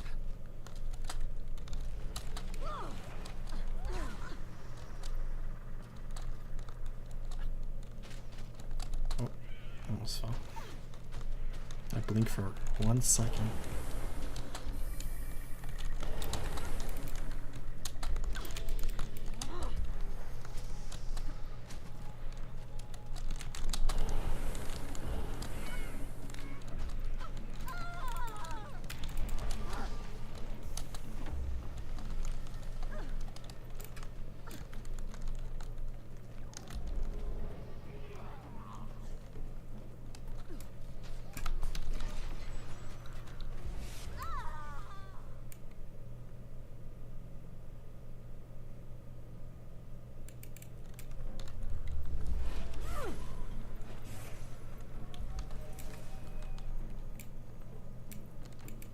All of us abandoned.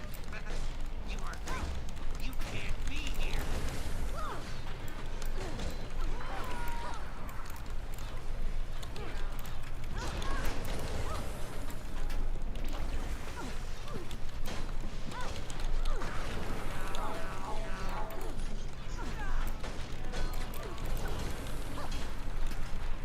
Save them. I heard them all.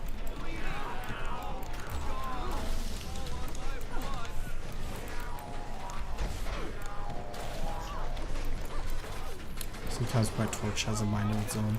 Just flies off into the corner.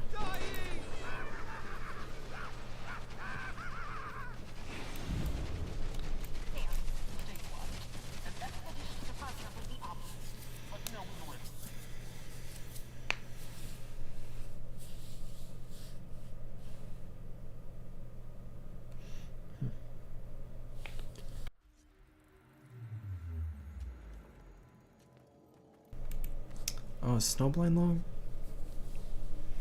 The first part's long.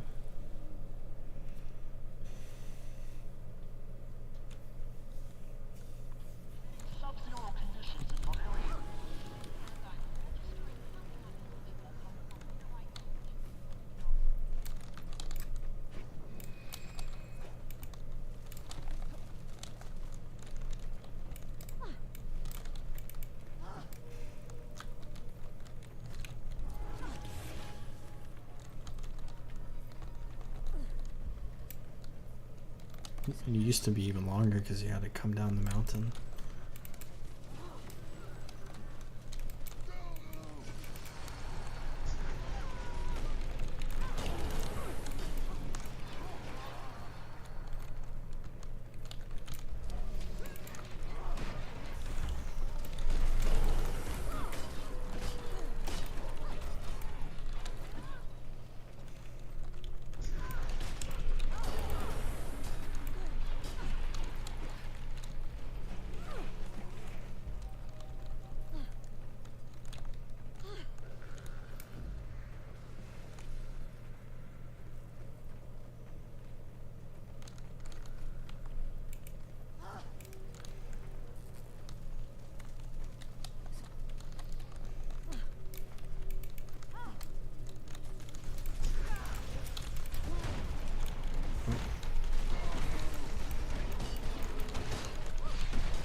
Is that faster in tier 1? I feel like it takes longer in tier 4. I haven't done like tier 4 fractals in a very long time though. Just haven't been super interested in it. I think in tier 1 you can just light each bonfire and then kill the core.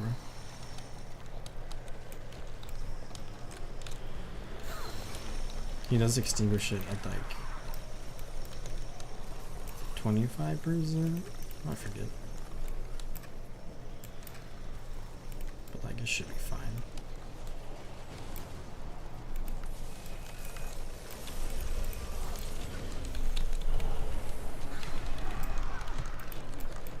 He doesn't. Oh, he did. Now the part where we run for a long time.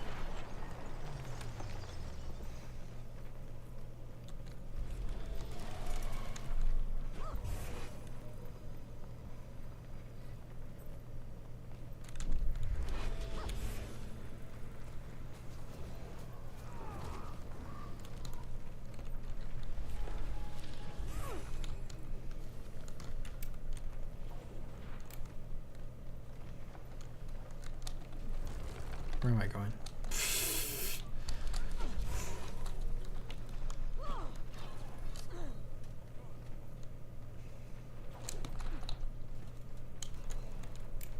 I like the suit outfit. It's very dapper.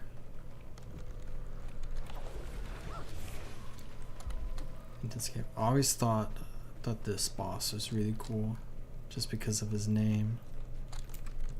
God, the legendary Shaman Lornar Dragon Seeker. I'm always like, this is very suspicious to the dwarven hero Lornar, the namesake of Lornar's Pass.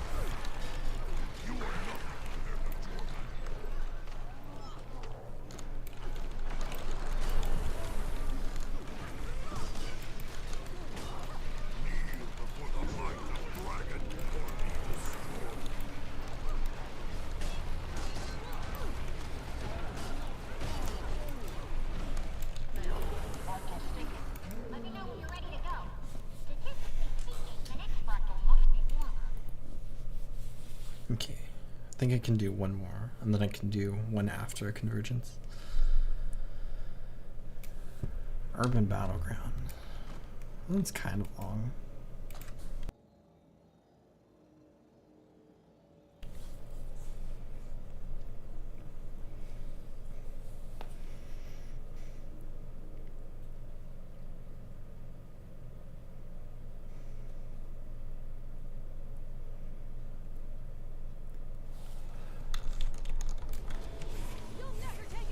It's char time. I should grab this.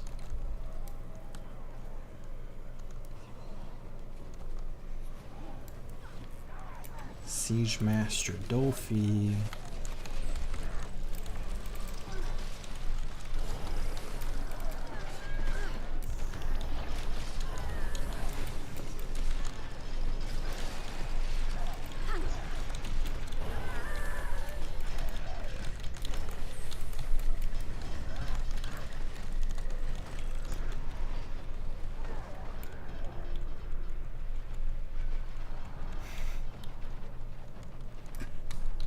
Oh, it's GG.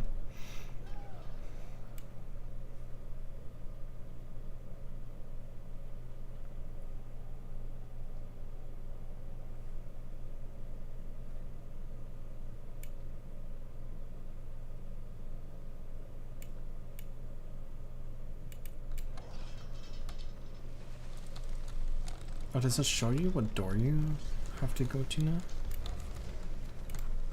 Oh. I never learned this skip. I'm just gonna run.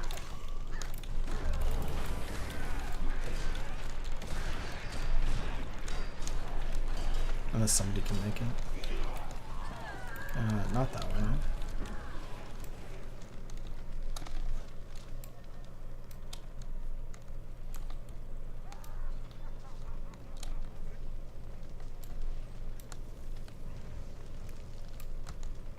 Wait, how do you do this?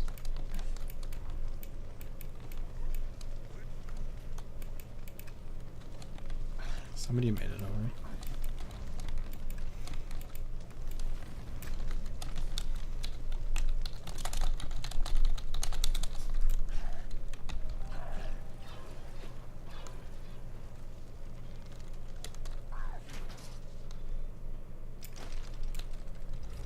Oh, someone made it. Nice.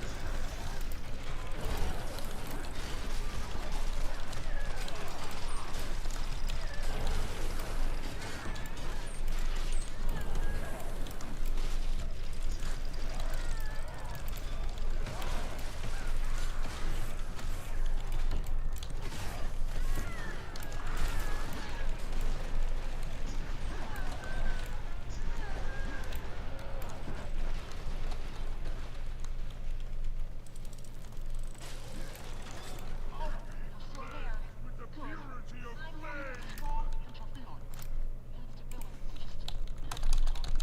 Keep fighting. Fire and smoke, flame and rage, take shape and burn the world into submission!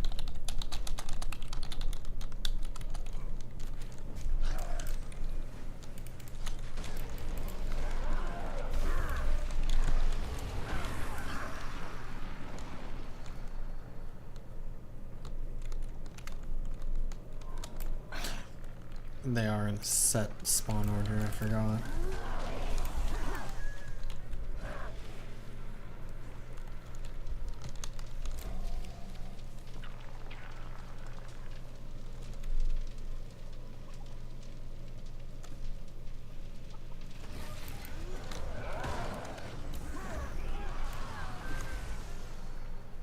This is so easy in tier 1. I mean, tier 4, this is easy as well, but.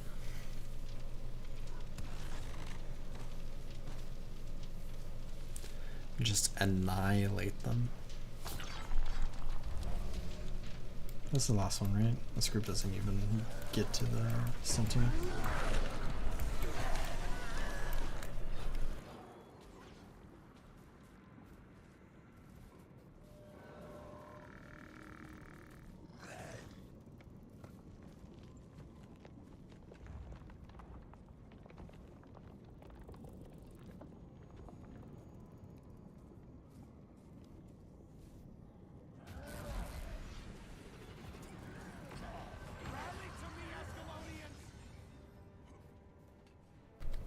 I do love this fractal a lot just because of like the theme.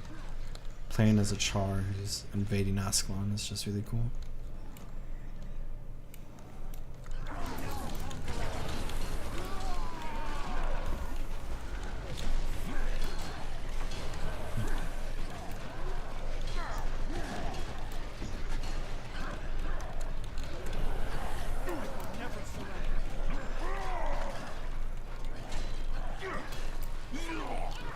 Nice.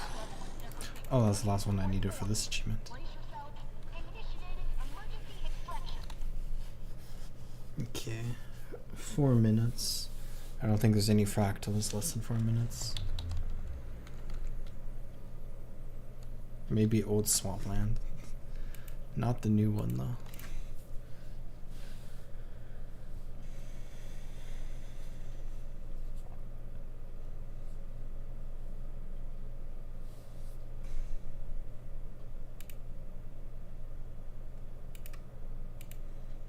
Gotta get to Lowland Shore.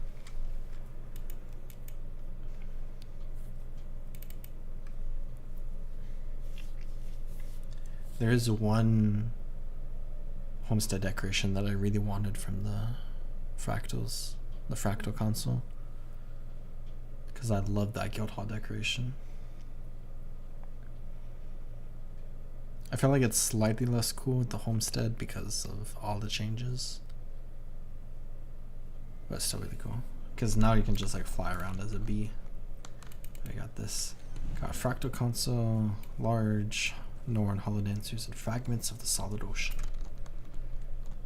And then I have 2 minutes, so let's clear my inventory for a moment.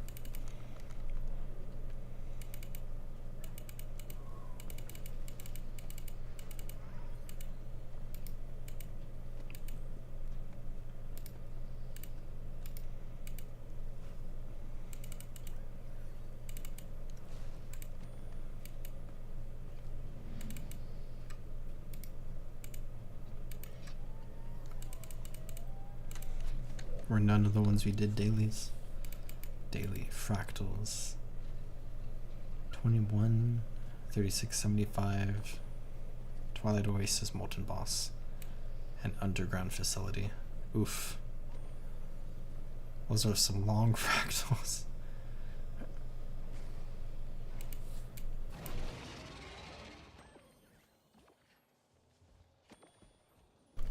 Food for S. Flatbread. Any demon potions down? Nope. Ascended salvage tool.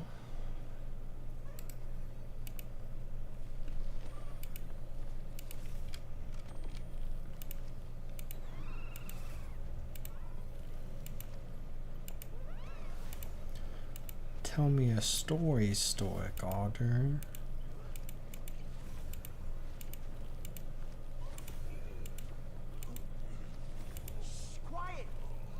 Let me tell you a story.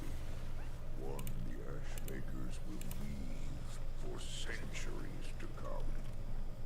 The day the Wayfinder died, crawled to the top of Mount Balliol. Mount Balliol. Dangerous place. Indeed, it is a story of allies pitted against unrelenting challenge. The fight for survival. The tools we use to carve out legend. You have to complete this convergence 100 times to get all the achievement points. Unless there's another hidden achievement afterwards. I'm at 31. Same thing with the Soto convergence. That one I have not done nearly enough of. I've only done it 6 times out of the 100. That sounds like a hero's banner. Spirit banner.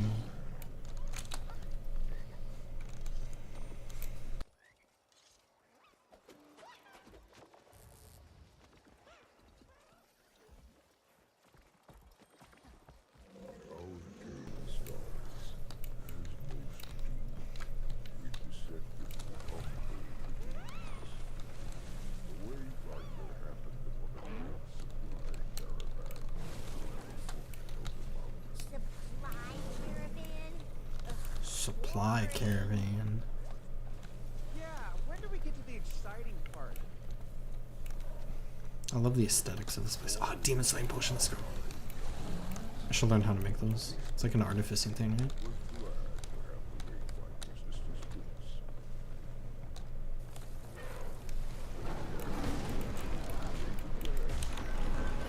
So nice.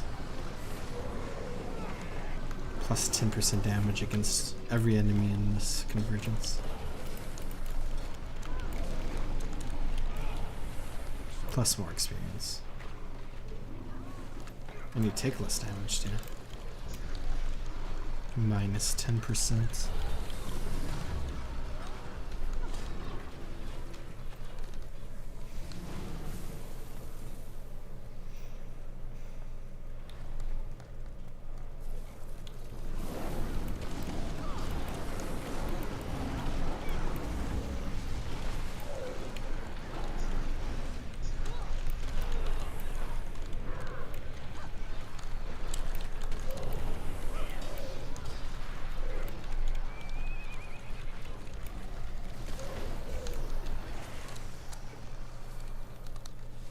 Those monsters sure are annoying. They should learn when to quit. I always forget about the bombers.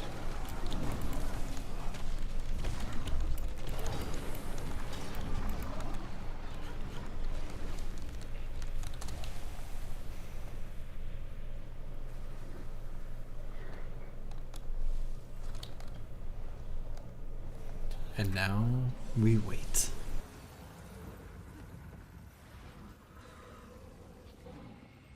to the Wayfinder's efforts, the caravan reached its destination.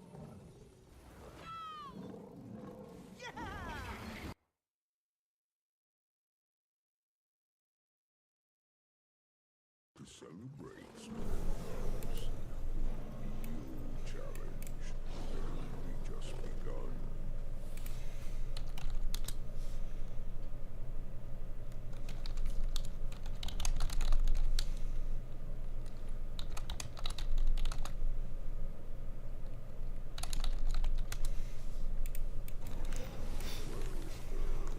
You see,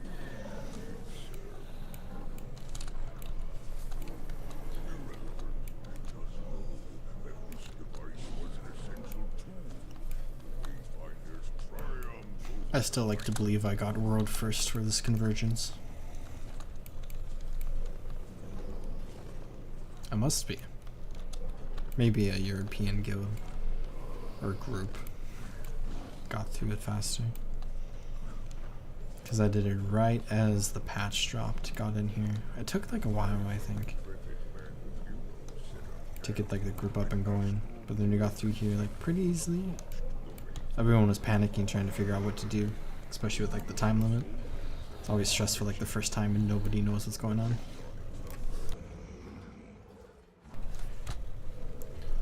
Nowadays it's like really, really easy. I mean, it was easy day one, but now everyone knows what to do. As long as people don't AFK, it goes by really quickly.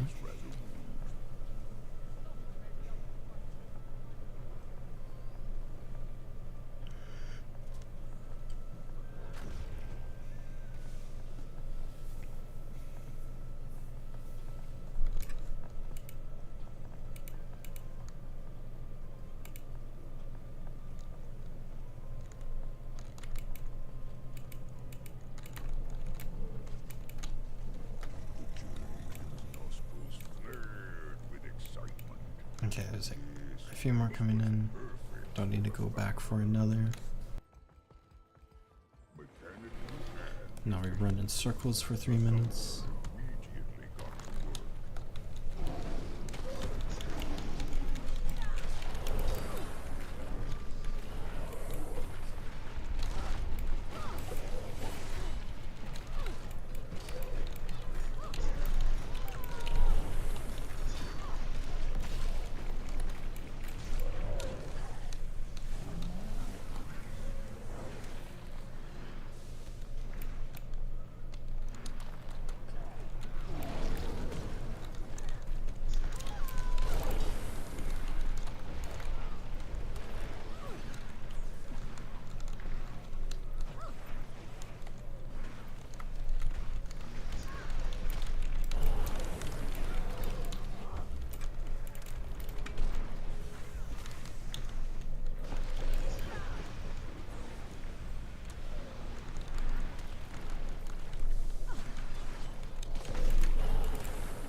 I'm really excited to see how the challenge mode changes things in this convergence, because like when it comes to the solo one, it just makes it like much harder.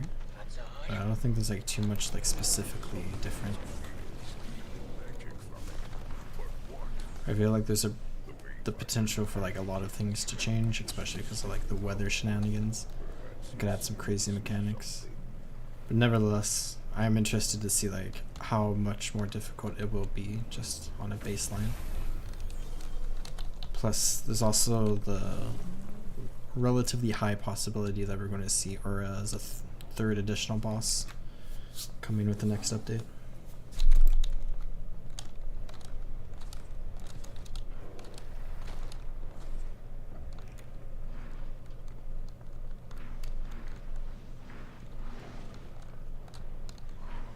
The Wayfinder vanquished the troubles of magic and returned what it had stolen to the thumper.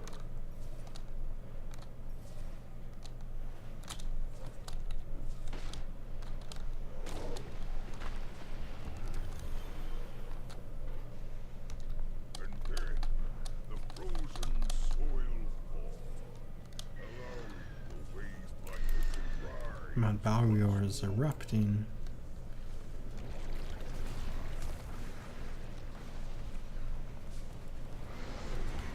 Like this one especially could get super crazy. Like all the fragments flying everywhere.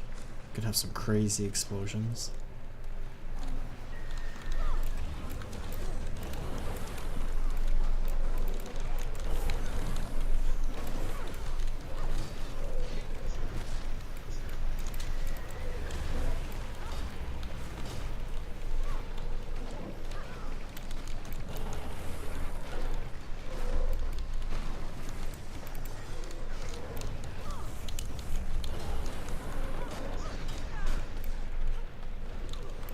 Oops. Gotta go around the wall.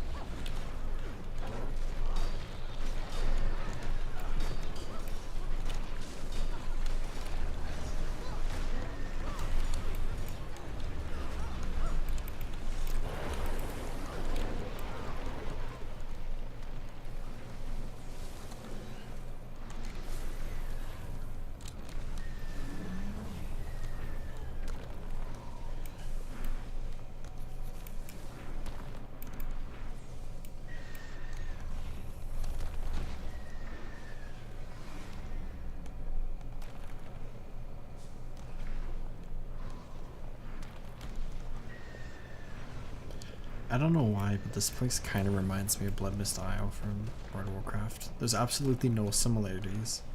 There's like nothing similar in like the vibes at all. But this place just reminds me of there for whatever reason. Maybe geographically it feels kind of similar to like the end of the zone.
One more. There we go. Let's go turn these in. Unless it swaps before we turn it in. Then we get plus 50% damage.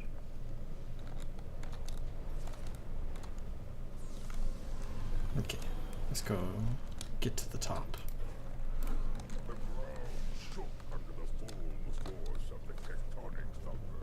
The battle machine rattled the mountain's very core.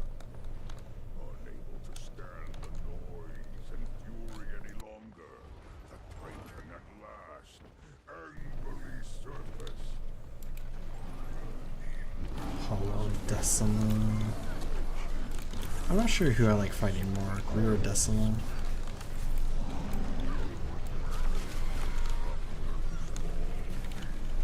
I feel like Decima is much easier. Also faster. But to that end, more boring. So maybe Greer is more fun. But for like just spamming convergences every day, maybe Decima, because it goes by faster.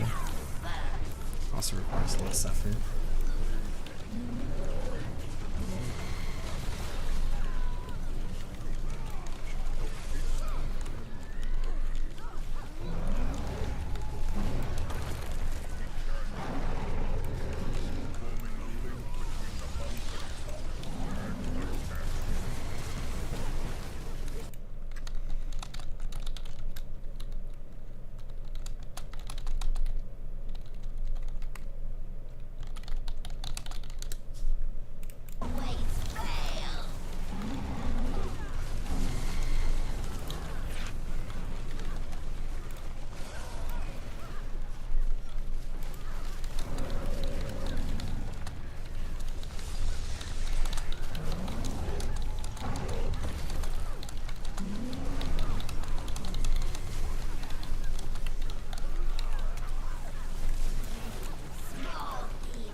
it starts. I can't see the point. Oh.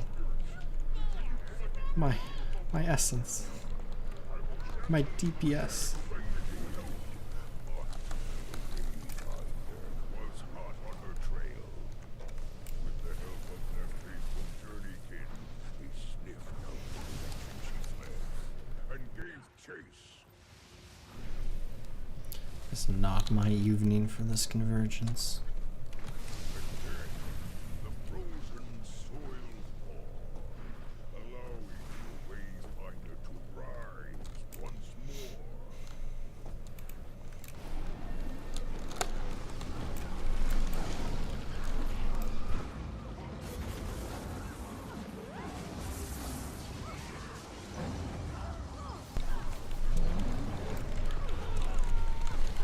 I also wonder how big of a mechanic the essence is gonna be.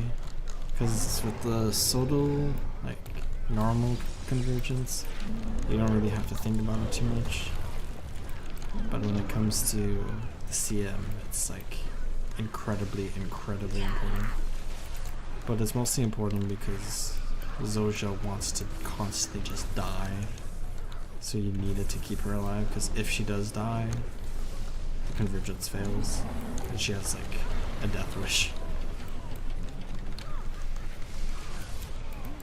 But this one, it's like all about the synchronization, and that's just happening in the background. And you like help the synchronization out by like turning in the essence. And then when you do that, you also get the frozen soil dispelled in progress. Like, I wonder how you can make that like a bigger mechanic with a CM version of this. I'm thinking the most obvious answer is just to make it like drain significantly faster. And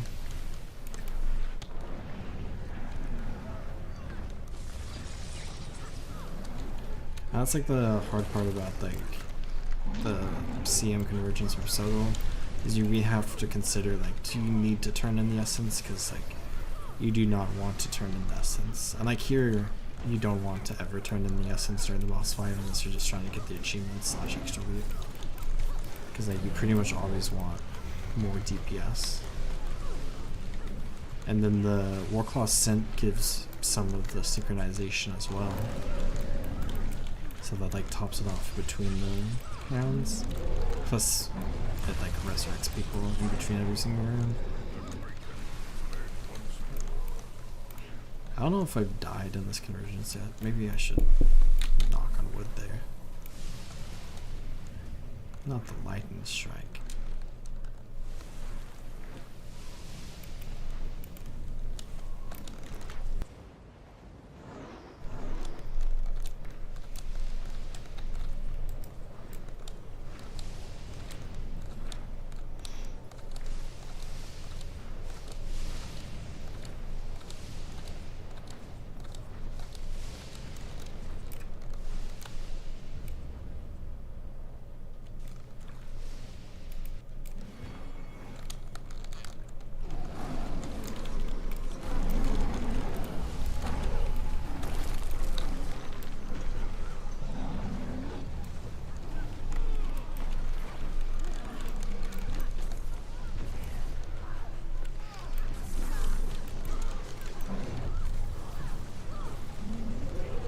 I always forget the Tome 3-1 doesn't give Aegis anymore.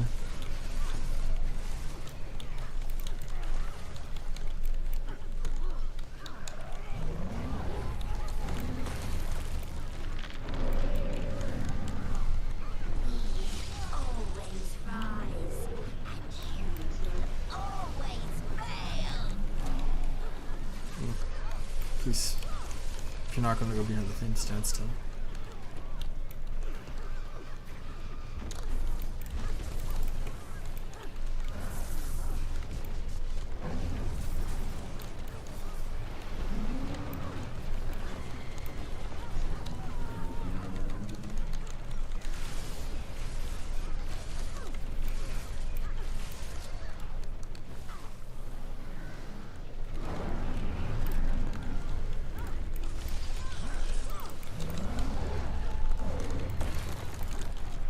not dodge that. That's embarrassing. I did block it though, so that's what matters. The Titan fled once through tanks.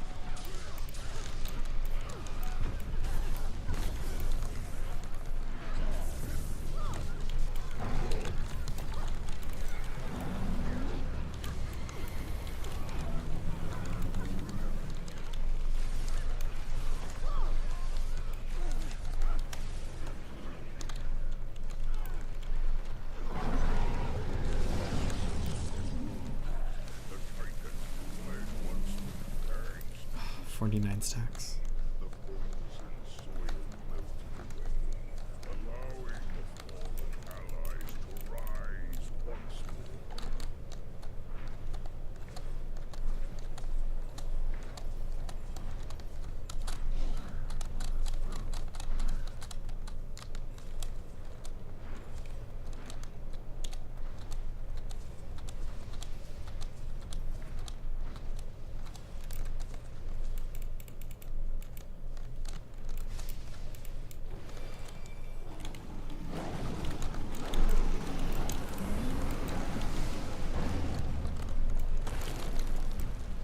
Can you jump that? Or did I block that? Can't really see.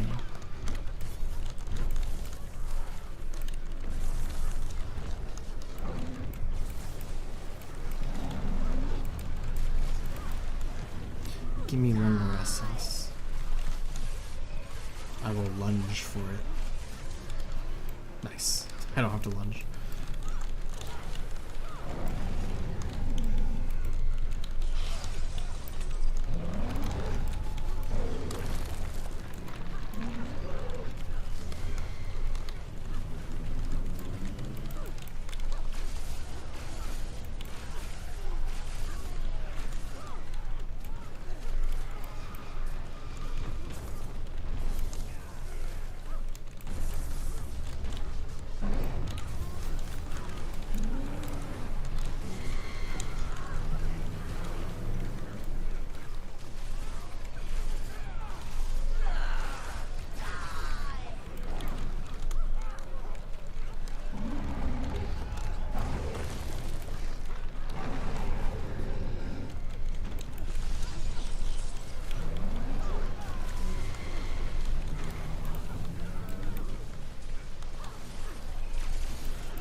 I guess I'll go turn in my essence for my achievement.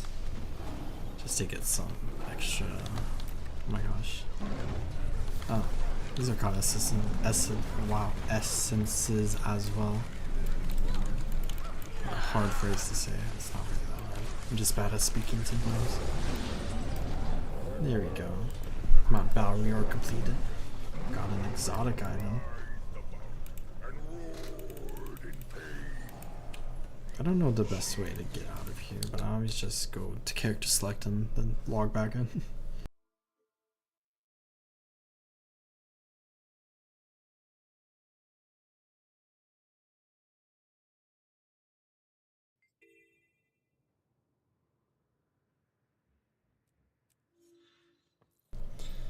Alright.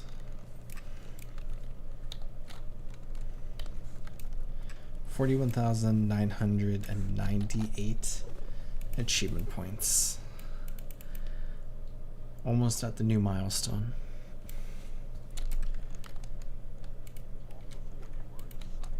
If I complete the convergence 8 more times, I'll get 2 achievement points. Perfect number I need. Let's go grab. Is there one back there? Let's come into Janthier Wilds. To Janthier Repeatable, there we go. I need 6 more caches to finish that, so maybe I'll go for that. And then I need to chop down some trees just to finish the bonus daily option.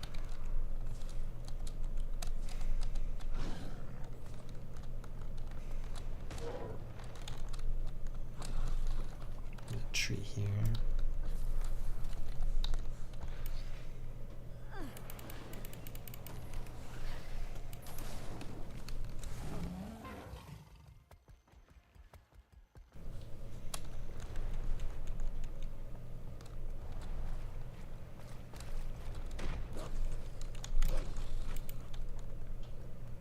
There's that. Some extra astral claim. I think I've gotten all of the special items. What's next? Bags of laurel, mystic clovers. I don't know what next, or what the next legendary I want to make is, but it's always good to stockpile up some laurels. Is this not? Oh, the cave goes right here. Duh.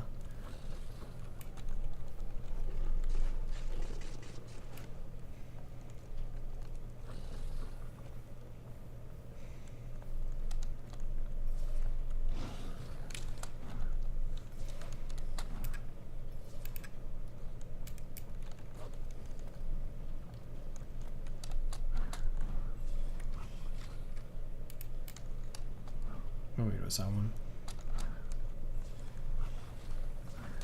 Nope. Got distracted. Not paying attention to the caches.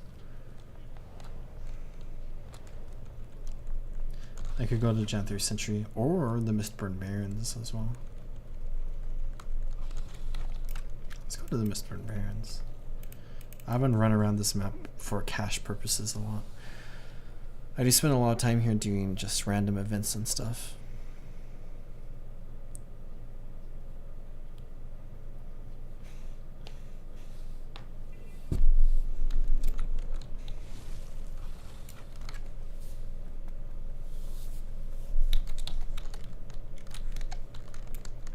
Oh, the final event over here is going on.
There we go. Oh. I did not get far enough away. That's awkward.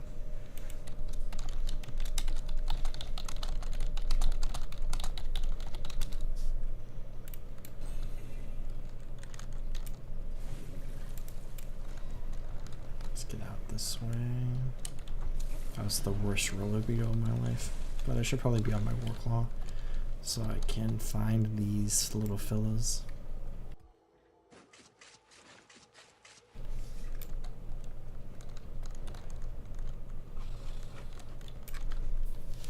I need to get back to the chest, but I think it lasts for like 4 minutes. Oh, there's one right here.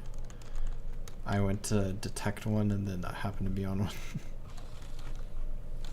I think I need like 3 more. 3 more, yeah.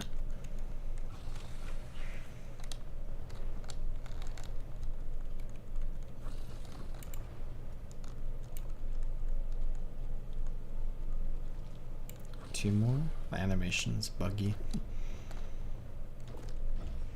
I feel like I get it like every now and then.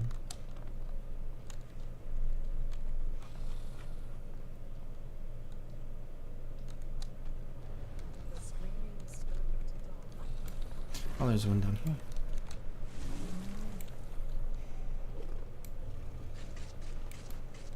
Oh, a mythical one.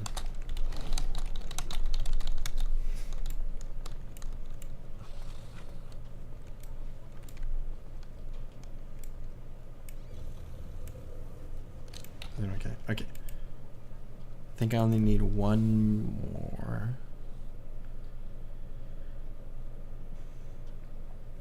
And then I would also like to finish up the task, just for my daily task completion on this map. I think I've done it every day since the patch released. Can't 100% remember if I missed one or not. I'm still enjoying the zone, but I definitely don't care too much about completing the daily every day anymore. Completed this 4 times plus an additional 1 plus the 14 needed minus 1 because of the, you could do 2 the first day because of reset.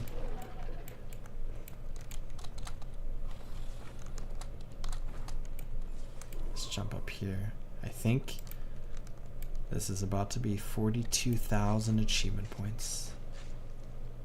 There we go. Repeatable Gen Theory Treasure Hunter.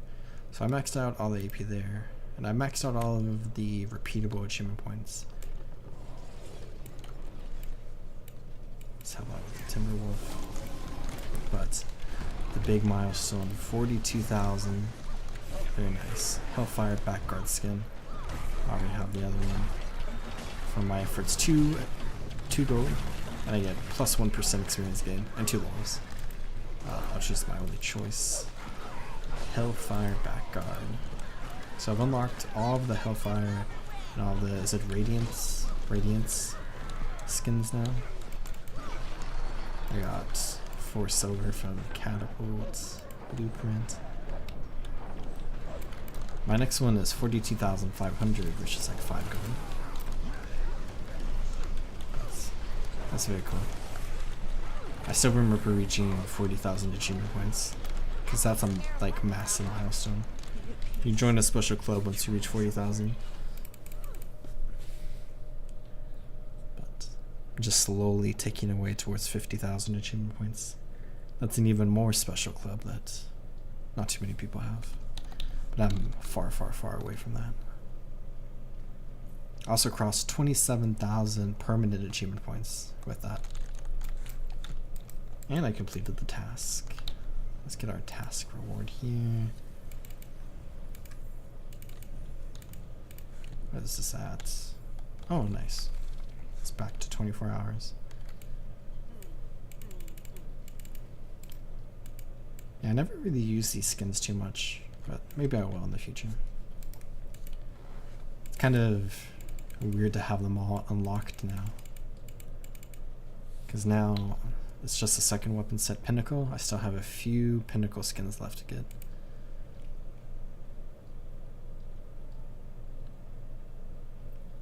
$10 more? So that's gonna be a while.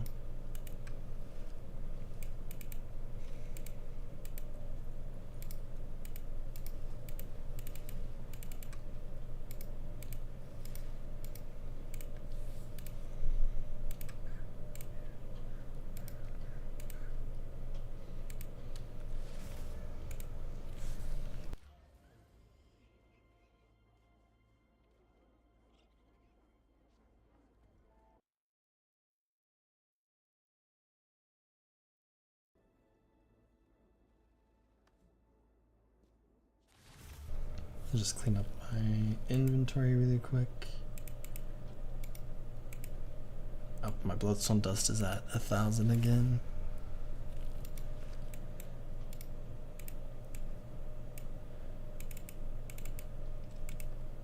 Sell those, sell that. I guess I'll delete that. And there we go. 42,003 achievement points. Did a convergence, did some fractals, did a bunch of open world stuff, finished the task here, and I'm gonna go ahead and call this stream good here. We had a lot of fun playing through some random achievements in Guild Wars 2, and just slowly ticking away towards 50,000 achievement points. But thank you to everyone who watched, either live or in the VOD, and I hope you all are taking good care of yourselves. See you later.